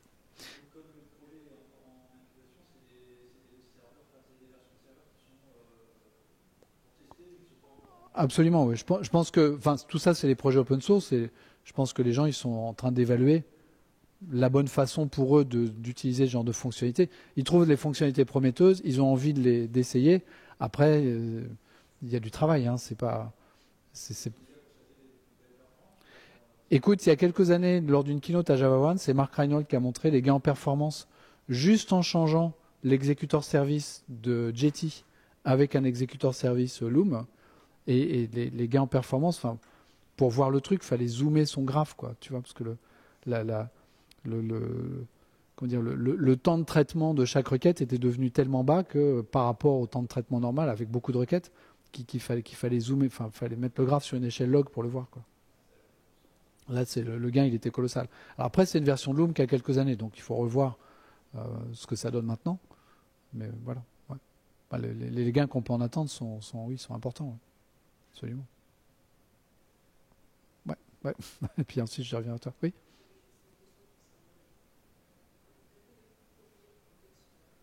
Oui. Attends, faut que tu parles un peu plus fort, excuse-moi. Puis je vais me rapprocher. Oui. Ah oui, il n'y a pas de problème. Ouais. Oui, parce que c'est pas des gros morceaux ce qu'on copie. C'est joli ce que je vous montre là. Parce que c'est des quelques dizaines, quelques centaines de cas à chaque fois. Hein. C'est pas toute la stack du thread platform qui fait 2 mégas. Là, le thread platform, il continue à réserver ces 2 mégas, mais ce que je copie, c'est un tout petit élément. C'est uniquement l'élément qui concerne l'exécution du code qu'il y a dans ce thread virtuel. C'est même pas forcément la totalité de la stack du thread virtuel que je copie. Donc c'est vraiment très petit. Ouais. Ouais.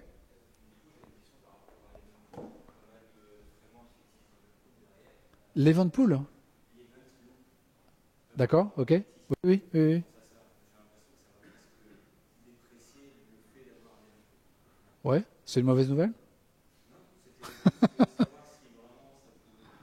Oui, oui. Enfin, pour l'instant, on a vu juste les threads virtuels. Après, il y a le modèle d'utilisation. Parce qu'il y a d'autres questions. Non, ouais.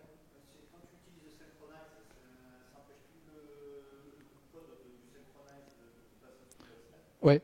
Tant que dans ta stack, tant que tu es en train d'exécuter ton bloc synchronisé, ton thread virtuel est pinned sur le platform thread.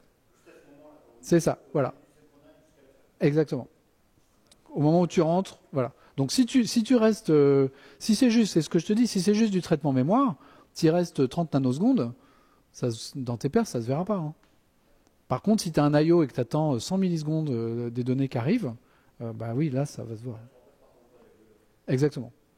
Ouais, tout à fait. Il y a juste un problème dans le fait d'avoir 1 million de threads. Hein. Vous connaissez l'expression chercher une aiguille dans une botte de foin. Quand vous voulez savoir votre tâche elle est exécutée dans quel thread virtuel et que vous en avez 1 million. Déjà, la petite fenêtre dans votre IntelliJ ou dans votre Eclipse qui permet d'afficher tous les threads, je suis pas certain qu'elle apprécie d'en prendre 1 million. Hein. Si les choses sont bien faites, ça va bien se passer. Mais il est possible que ça explose l'IHM quand même. Hein. Un petit risque. Et puis s'il faut scroller tous les threads avant de trouver le bon, quand il y en a 30, ça va. À la limite, il y en a 100. Oh, ok, ça va encore. Si on a 1 million, là, ça va un peu moins marcher. Donc à côté de ça, on a un nouveau modèle de programmation concurrente, ok, qui, j'ai envie de dire, assume le fait que ça sert à rien de pouler des threads virtuels.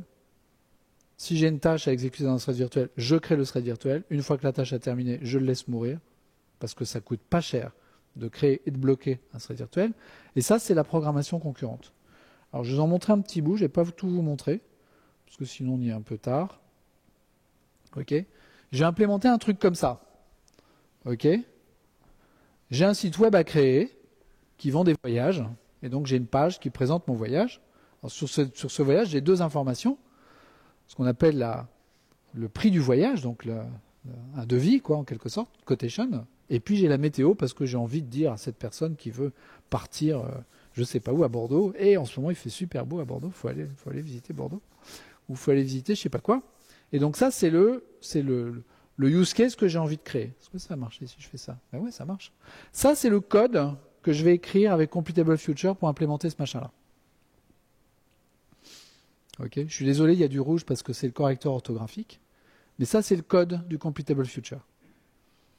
C'est du code qui est simple. Est-ce que c'est du code qui est facile à débugger? Est-ce que c'est du code qui est facile à faire évoluer? j'ai un business requirement qui change sur ce truc-là, il faut que je refactore ce code. C'est pas trivial, hein? C'est pas facile. Hein? Et en plus, ce code-là, il gère une version simplifiée du vrai problème que je veux créer, que je veux traiter. Parce que le vrai problème que je veux traiter, c'est pas celui que je vous ai montré, c'est celui-là.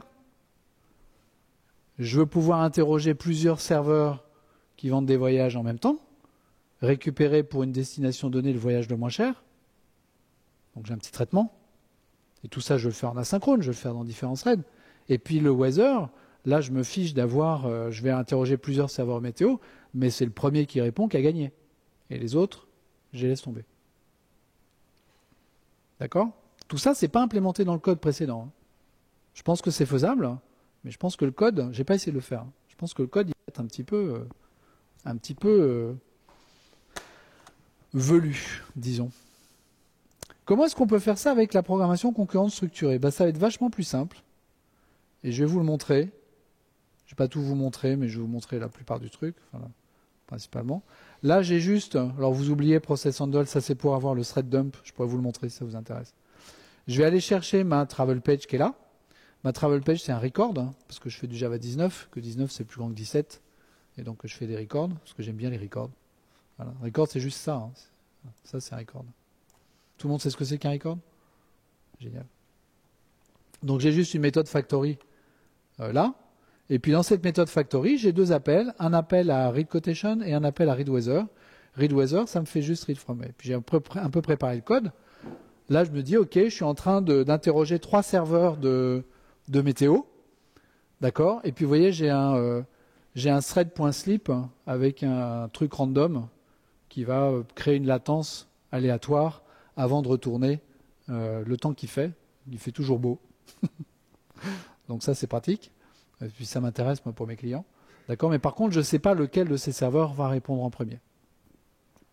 Alors, comment est-ce que je peux interroger ça de façon concurrente? Là, pour l'instant, je fais toujours read from A. D'ailleurs, je vais peut-être essayer d'exécuter ce machin-là quand même, histoire de voir si ça fonctionne. Si je fais run, hein, il est content si je fais run? Ouais, il est content. Et donc, il va toujours me dire que c'est l'agence A qui répond, hein, parce que c'est comme ça que c'est fait.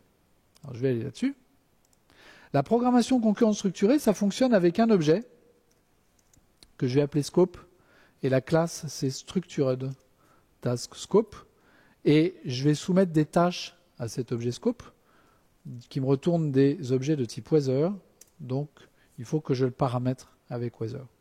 Et ce structured task scope, c'est un peu comme un pool de threads qui créerait des threads à la demande. Alors déjà, il y a une particularité, c'est qu'il implémente auto-closable. Donc je vais le mettre là-dedans. OK. Et puis à partir de là, je peux lui soumettre des tâches en appelant la méthode fork. Et là, mes tâches, ça va être juste être weather, read from A. Je vais peut-être essayer de taper normalement. Read from A, pof, et puis je vais lancer directement mes 3 tâches. Read from B, read from C. Ça ressemble furieusement à executor service.submit. Hein. C'est le même genre de choses. Hein. Et d'ailleurs, ça me retourne des futures de weather. Voilà. Future égale. Là, je vais dire que c'est future A, future B et future C. OK? Donc, j'ai mes 3 futures. Une fois que j'ai terminé de soumettre mes tâches, je vais appeler scope.join. OK? J'ai même un join until, vous voyez, si je veux, pour lui dire, je veux bien que tu joins, mais tu n'as que 1 milliseconde pour me répondre. Et puis après, tu vas acheter une exception, puis je vais récupérer l'exception, etc. Donc là, je vais faire un join. Et quand le join a eu lieu, là, j'ai la garantie que tous mes futures possèdent soit une valeur, soit une exception. Tous mes futures sont terminés. D'accord? Par contre, ce que je veux, c'est que ce qui m'intéresse, c'est que c'est juste le résultat du premier future qui s'est terminé. OK? Ça, je peux le faire avec une extension de structured task scope qui s'appelle shutdown on success. Le shutdown on success, il fait exactement ça. il va en fait, le join va me retourner, non pas quand tous les futures ont terminé leur travail, mais quand le premier a terminé son travail. Uniquement. Et comment est-ce que je sais lequel a fini son travail? En fait, je ne le sais pas, c'est le scope qui le sait. J'ai une méthode result sur scope qui me retourne, alors qui jette une exception, parce que, non, qu'est-ce qu'il m'a fait? Comment j'ai fait ça? Voilà, qui est une exécution d'exception, et ça c'est un weather, je vais l'appeler first weather, ok, et je vais le retourner. Return first weather. D'accord? Donc ça, j'en ai plus besoin. Et maintenant, si je réexécute le code de tout à l'heure, bah vous allez voir que no class def found, incubator machin. Ah bah oui, parce qu'il faut lui dire que je veux ce truc-là. C'est d'ailleurs bizarre parce que, ah oui, je me serais attendu à ce qu'il l'ait fait tout seul. Mais apparemment, il ne le fait pas. Bah, c'est pas grave, on va lui dire. Pof, apply, ok. On réexécute. Et maintenant, je l'ai. Donc là, c'est l'agence A qui m'a répondu. On le voit ici, hein, le A. Si je le relance, c'est toujours l'agence A. Comment?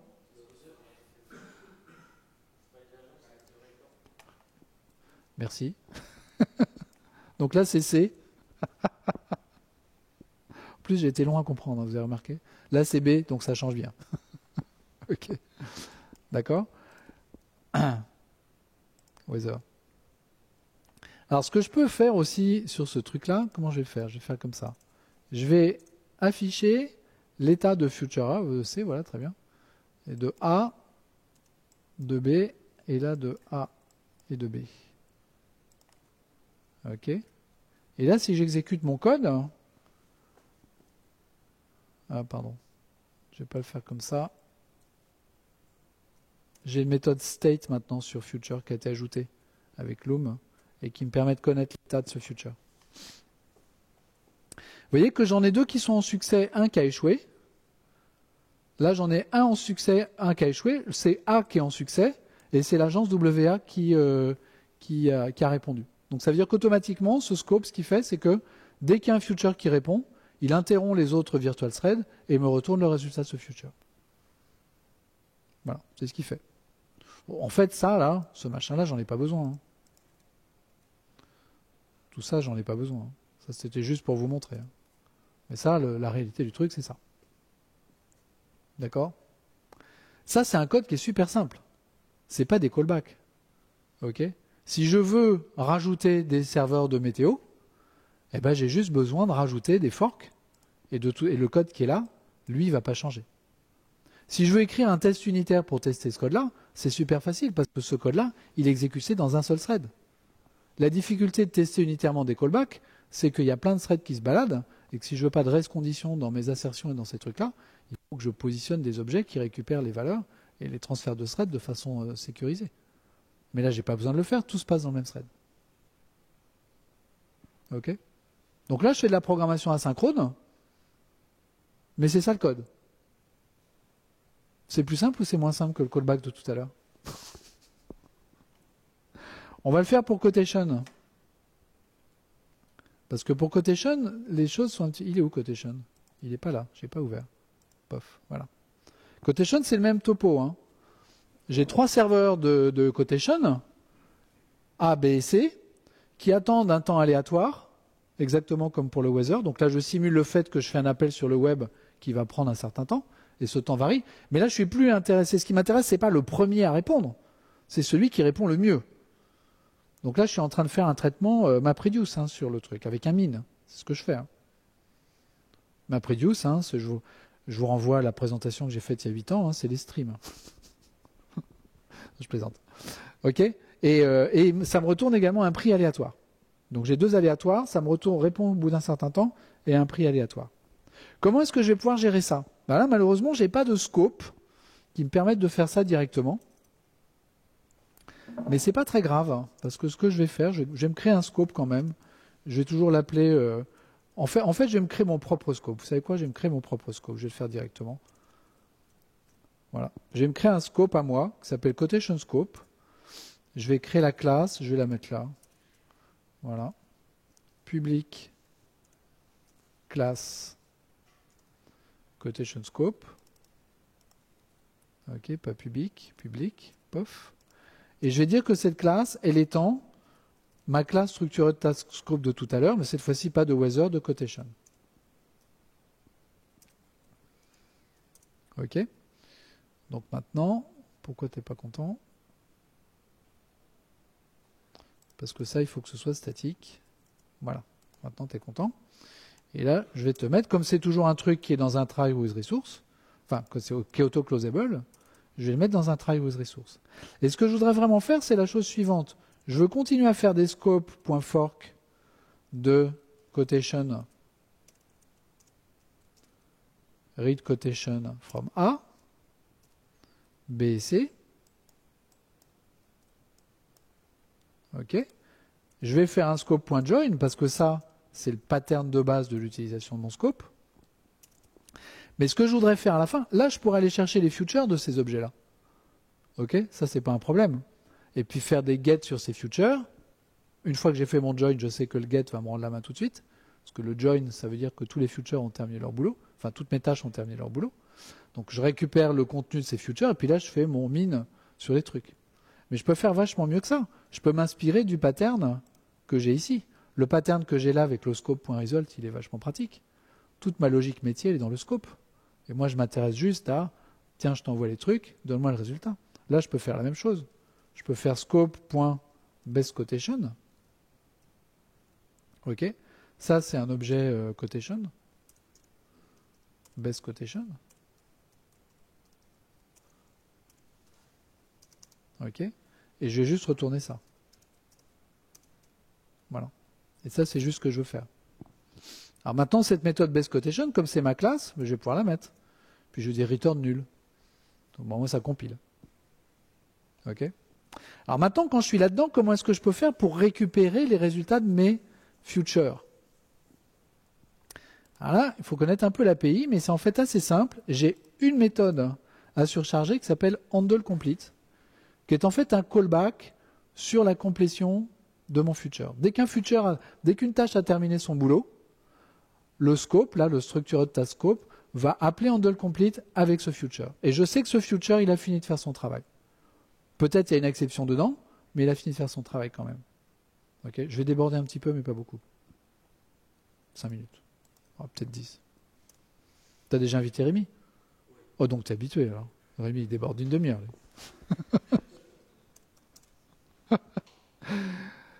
Mon future, quand j'arrive là, il peut être dans plusieurs états. Donc je vais faire un switch, ok, sur cet état, et je vais faire une switch expression, parce que je suis en Java 17+, et quand Java 17+, les switches, il y a les petites flèches dedans. Tout le monde le sait? Ouais. C'est cool, hein? Ça donne envie de passer à 17, hein? Allez, un petit effort. Alors si mon future, pardon, fail, oui, ça fait, d'accord? Si mon future il est en mode running, ça c'est un bug. Il faut aller le reporter sur la mailing list de Loom parce que c'est pas normal. Ok? Donc là je vais jeter j'ai juste jeté une exception. Je vais pas gérer ce cas-là. Oups. Please report. D'accord? Le cas heureux, c'est le cas où il est en success. Okay. J'ai pas beaucoup de cas différents, hein. Je peux vous les montrer les cas. Hein. J'ai fail, cancel, success et running. Hein. J'en ai 4, hein. Donc ça va pas durer une heure. Voilà. Qu'est-ce qui se passe si je suis en success? Bah, là, ce que je voudrais, c'est accumuler tous les résultats de ces futures dans une liste. Donc faire un truc genre this quotations.add de future. Alors j'ai une nouvelle méthode sur future qui s'appelle result now, qui c'est l'équivalent du get, sauf que ça jette une exception si le future il n'a pas terminé. Je l'utilise parce que c'est cool, voilà, et que j'ai envie. Et ça c'est une collection, donc je vais créer. Voilà, oui c'est exactement un connect Uniset, c'était tout à fait ça. Donc c'est une collection de quotation. Ok. Qu'est-ce que je vais mettre comme type pour ma collection?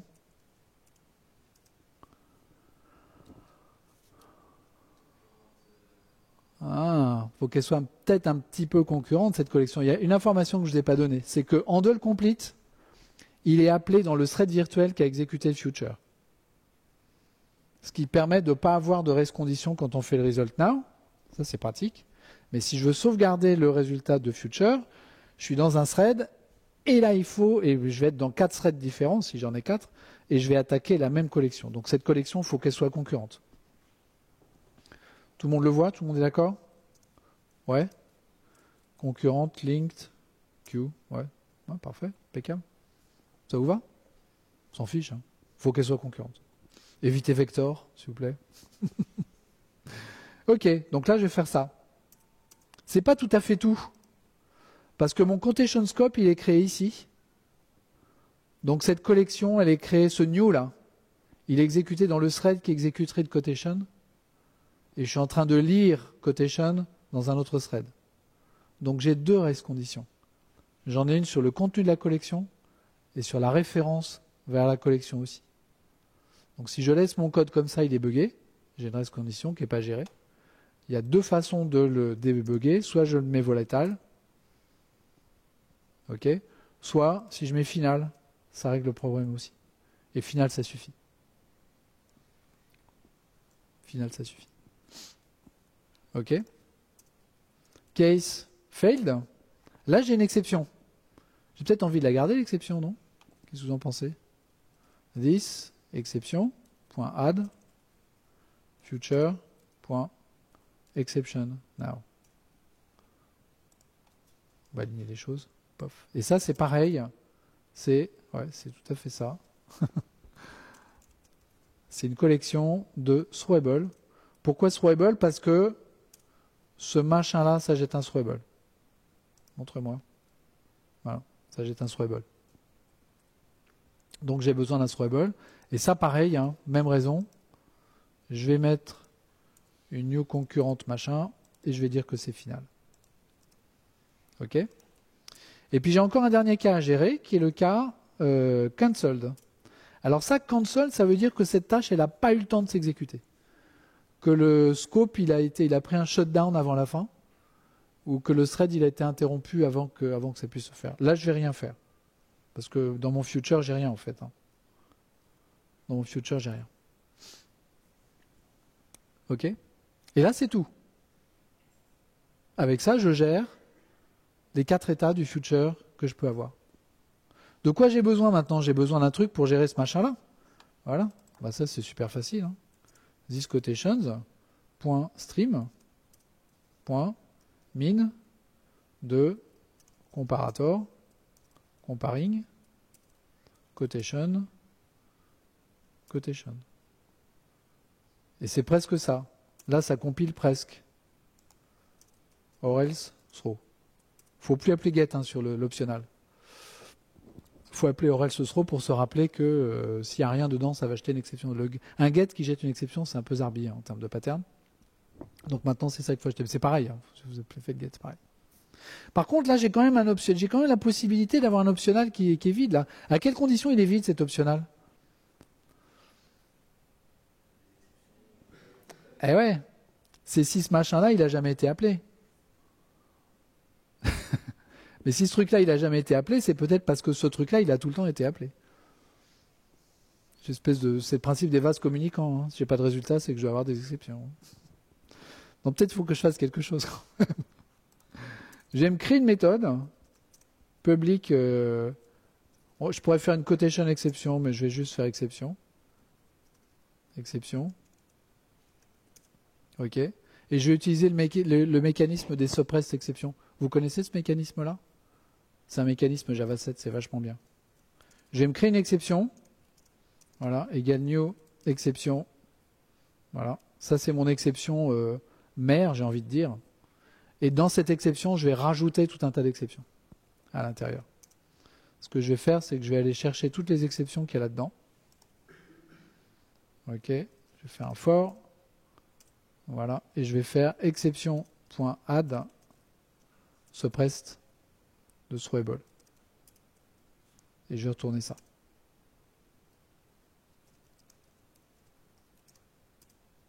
Non, exception. C'est là que je retournais. Ok. Donc là, en fait, non, c'est pas this, pardon. Et là, en fait, j'ai une exception qui est cette exception-là, que je crée ici. Ça pourrait être une quotation exception, ça pourrait être une exception applicative, hein, quelque chose de métier, j'ai envie de dire, qui va me dire, ok, quelque chose qui s'est vraiment mal passé dans mon scope. Okay, et je rajoute toutes les exceptions qui sont dans cette collection-là. Voilà, sont dans cette collection-là.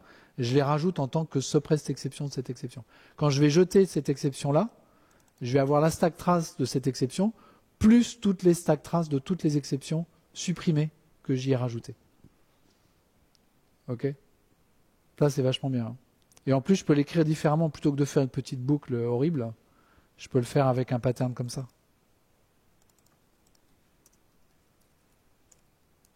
This exception, for each.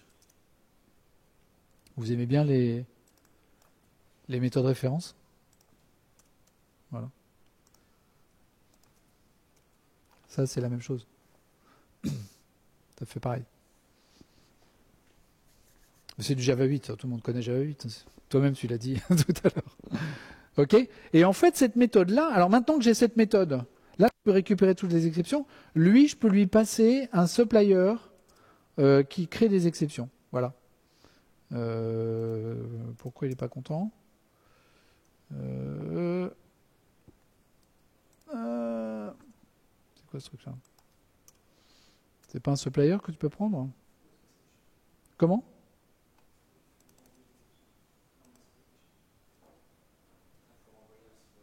Ah oui, parce que... Ah... Zut. Zut. Voilà. Ça devrait aller mieux, là, comme ça, non? Voilà. Il faut qu'elle soit runtime, l'exception, sinon il faut que je l'écrive dans la signature. Donc maintenant, ma méthode base cotation, je vais garder ça comme ça, voilà. Ma méthode base cotation, elle va me prendre la meilleure des cotations possibles. Et si j'en ai pas, elle va m'expliquer pourquoi ça va pas. Ok? Et en prime, j'ai une méthode qui s'appelle exception et qui me permet de faire de la journalisation. Vous voyez cette méthode-là? Je peux aller l'appeler là-dedans, là. Hein, avant de récupérer, avant de retourner mon truc. Ouais, je peux même le faire là. Hein. Je vais le mettre je vais le mettre comme ça. Hop là. Scope.exception. Je vais juste l'appeler là, puis je vais le commenter. D'accord? Parce qu'on ne va pas le faire. Si vous voulez quand même, quand bien même vous avez un résultat, si vous vous rendez compte que systématiquement, quand vous appelez le serveur B, il y a toujours la même erreur, il faut peut-être aller regarder dans le code qui permet d'interroger le serveur B, quelle est cette exception pour le corriger. Donc vous pouvez faire de la journalisation aussi assez simplement. Ok?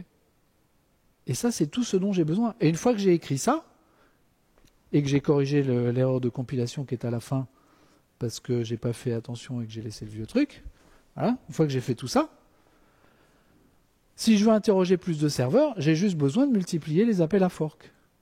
Je ne suis pas en train d'écrire des callbacks dans des callbacks, dans des callbacks, dans des callbacks. Donc mon code, il est vachement plus simple.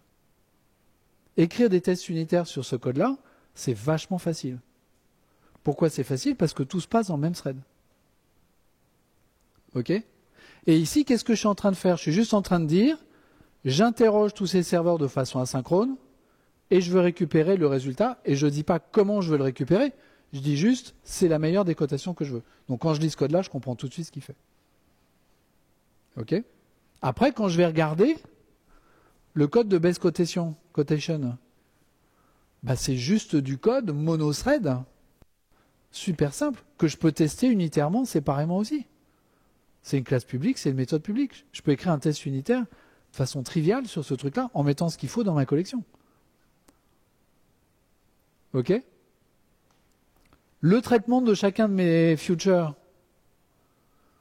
c'est ça. C'est aussi du code monothread. C'est jamais le même thread qui exécute ce code-là, mais ce code-là, il est exécuté dans un seul thread. C'est pas du code multithread. Donc c'est pareil. Si je veux écrire un test unitaire pour vérifier comment je traite mes futures en fonction de leur état, et j'ai que 4 tests à faire, hein, même 3, hein, même 2, hein, fail et success, hein, c'est tout. Et ben je peux écrire un test unitaire là-dessus, c'est vachement simple. Donc le truc que j'avais, computable future, qui était impossible à tester, je le remplace par du code qui est incroyablement plus simple, plus facile à écrire, avec un peu d'habitude, beaucoup plus facile à lire, même si j'ai pas l'habitude, et surtout qui est très facile à tester. Parce que ça, à tester, il n'y a aucun problème pour tester ça. Ok? Ça, c'est le cœur de la programmation concurrente, structurée. Oui, programmation concurrente structurée. Peut-être vous avez des questions sur cette partie-là? Ouais?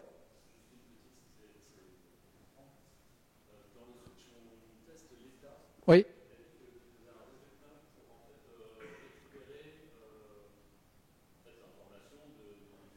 Oui. Oui, mais il faut bien que je récupère quand même.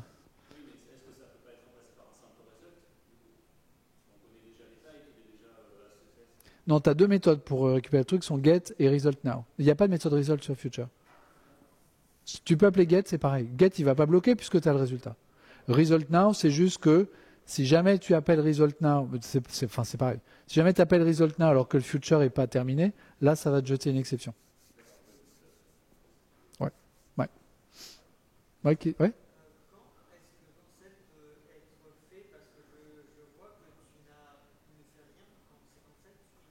Oui. Oui.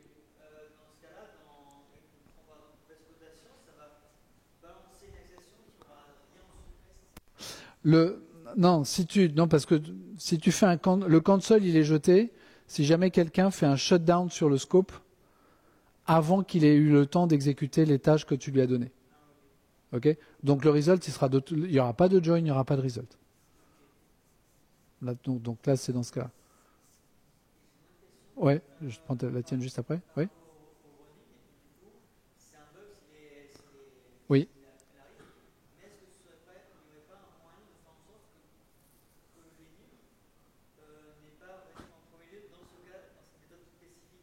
Que l'enum n'est pas quoi? Oui. Ah bah oui. Ah oui, je vois ce que tu veux dire. Bah ouais. Là, l'intérêt de ça, c'est que tu vois, comme c'est une énumération et qu'il n'y a que 4 cas dedans, j'ai pas besoin de clause default. Donc si jamais les gens rajoutent un état dans l'énumération, ce qui n'arrivera pas, enfin peut-être d'une version preview à l'autre, ça arrivera, mais une fois que c'est la version finale, ça ne sera pas le cas, bah j'aurai une erreur de compilation parce qu'il va me dire hey, t'as oublié un cas de ton énumération dans le switch.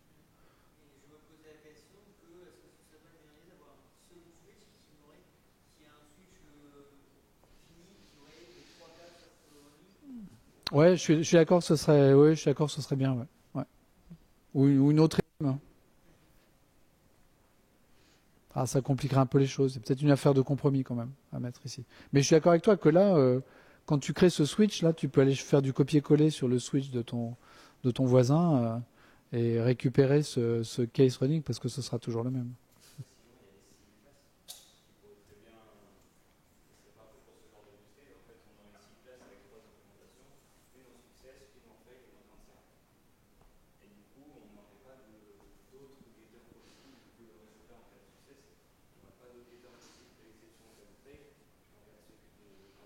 Ouais, ouais, je vois ce que tu dis. Ouais, ouais. Ouais, ouais. Un truc à suggérer sur la mailing list de Loom, hein, très franchement. Peut-être travailler déjà dessus. Mais c'est vrai que ce serait pas mal, ouais. Ouais. Oui. Oui. En fait, il a. Bah, je peux te le montrer d'ailleurs. Hein. Parce que l'API, on l'a. Tu vois. Il faut aller voir le handle complete de shutdown on success. Condition de bien le taper. Voilà. Donc tu vois, là il le fait avec des if. Hein. Voilà. Et donc là il fait directement un shutdown. Et le shutdown, après tu as un pool de thread à l'intérieur du scope qui s'appelle un thread flock. Et là ça éteint tout ce qu'il y a dans le thread flock. Ah bah si, là tu es dans le scope. Hein. C'est lui qui crée les threads virtuels. Ouais, ouais, tout à fait. Le scope, c'est comme un exécuteur service. Ça crée les threads virtuels. Vous voyez qu'il y a une différence assez importante entre un scope et un exécuteur service. C'est qu'un scope, vous le lancez au moment où vous avez besoin de faire votre tâche asynchrone ou votre ensemble de tâches asynchrone, et une fois qu'il est fait, le scope, vous le laissez mourir. Hein. Vous le fermez, vous le laissez mourir. Alors qu'un exécuteur service, vous le lancez quand vous lancez votre application, et vous faites un shutdown au moment d'éteindre votre application. C'est un objet qui vit sur toute la durée de vie de votre application. Si vous avez des threads pourris à l'intérieur, vous les gardez pour votre vie entière. Ouais.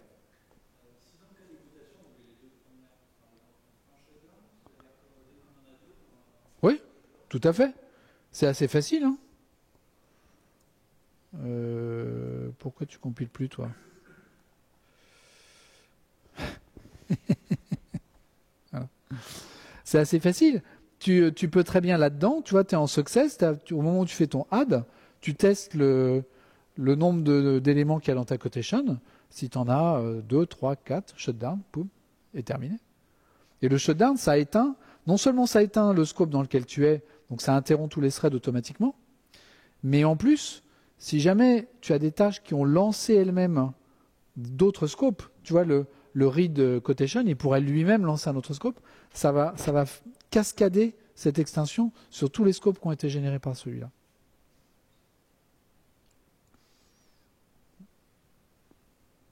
Donc ça fait plein de trucs pour toi en fait. Et comme tu t'en fiches de fermer ces gens, pourquoi on ne le fait pas dans Computable Future? Parce que tes exécuteurs services, tu ne fais pas des shutdowns dessus. Donc tu es obligé de garder chaque tâche et d'interrompre toutes tes tâches une par une, de faire des interrupts là-dessus. Là, tu t'en fiches. Là, tu tires dans le tas, boum, il n'y a plus rien. tu éteins l'interrupteur, tu donnes plus de courant au truc et c'est fini. Le pardon? Oui, le join va rendre la main immédiatement et Result va travailler avec ce qu'il a dans la collection. Peut-être que dans l'intervalle, il y aura un future supplémentaire qui se sera glissé, c'est possible. Tu as vu sur le shutdown on success, c'est pas toujours un success et deux fails. Tu as quelquefois deux success et un fail. Hein. Donc ça reste du multithread, hein, donc tu n'as pas la garantie du truc. Ouais.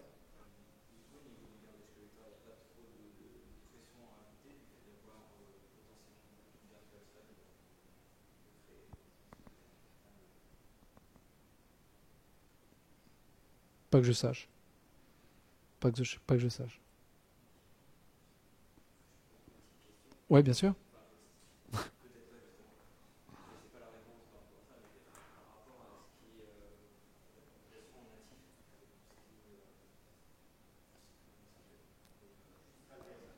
Avec Graal et tout ça?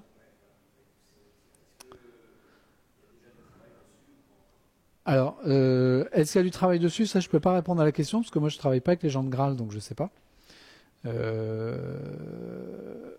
Graal, ils sont en quelle version Graal maintenant? Ils sont en 17 ou en 11?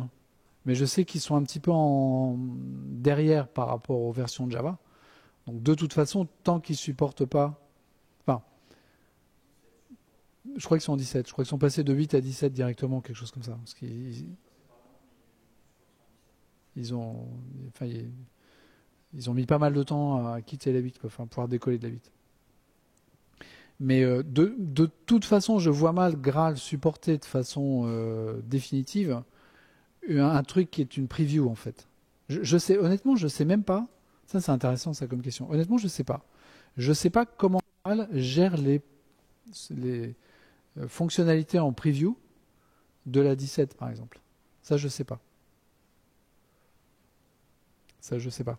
Mais sinon, dans la mesure où... alors, il y a quand même un peu de boulot qui est fait par la JVM.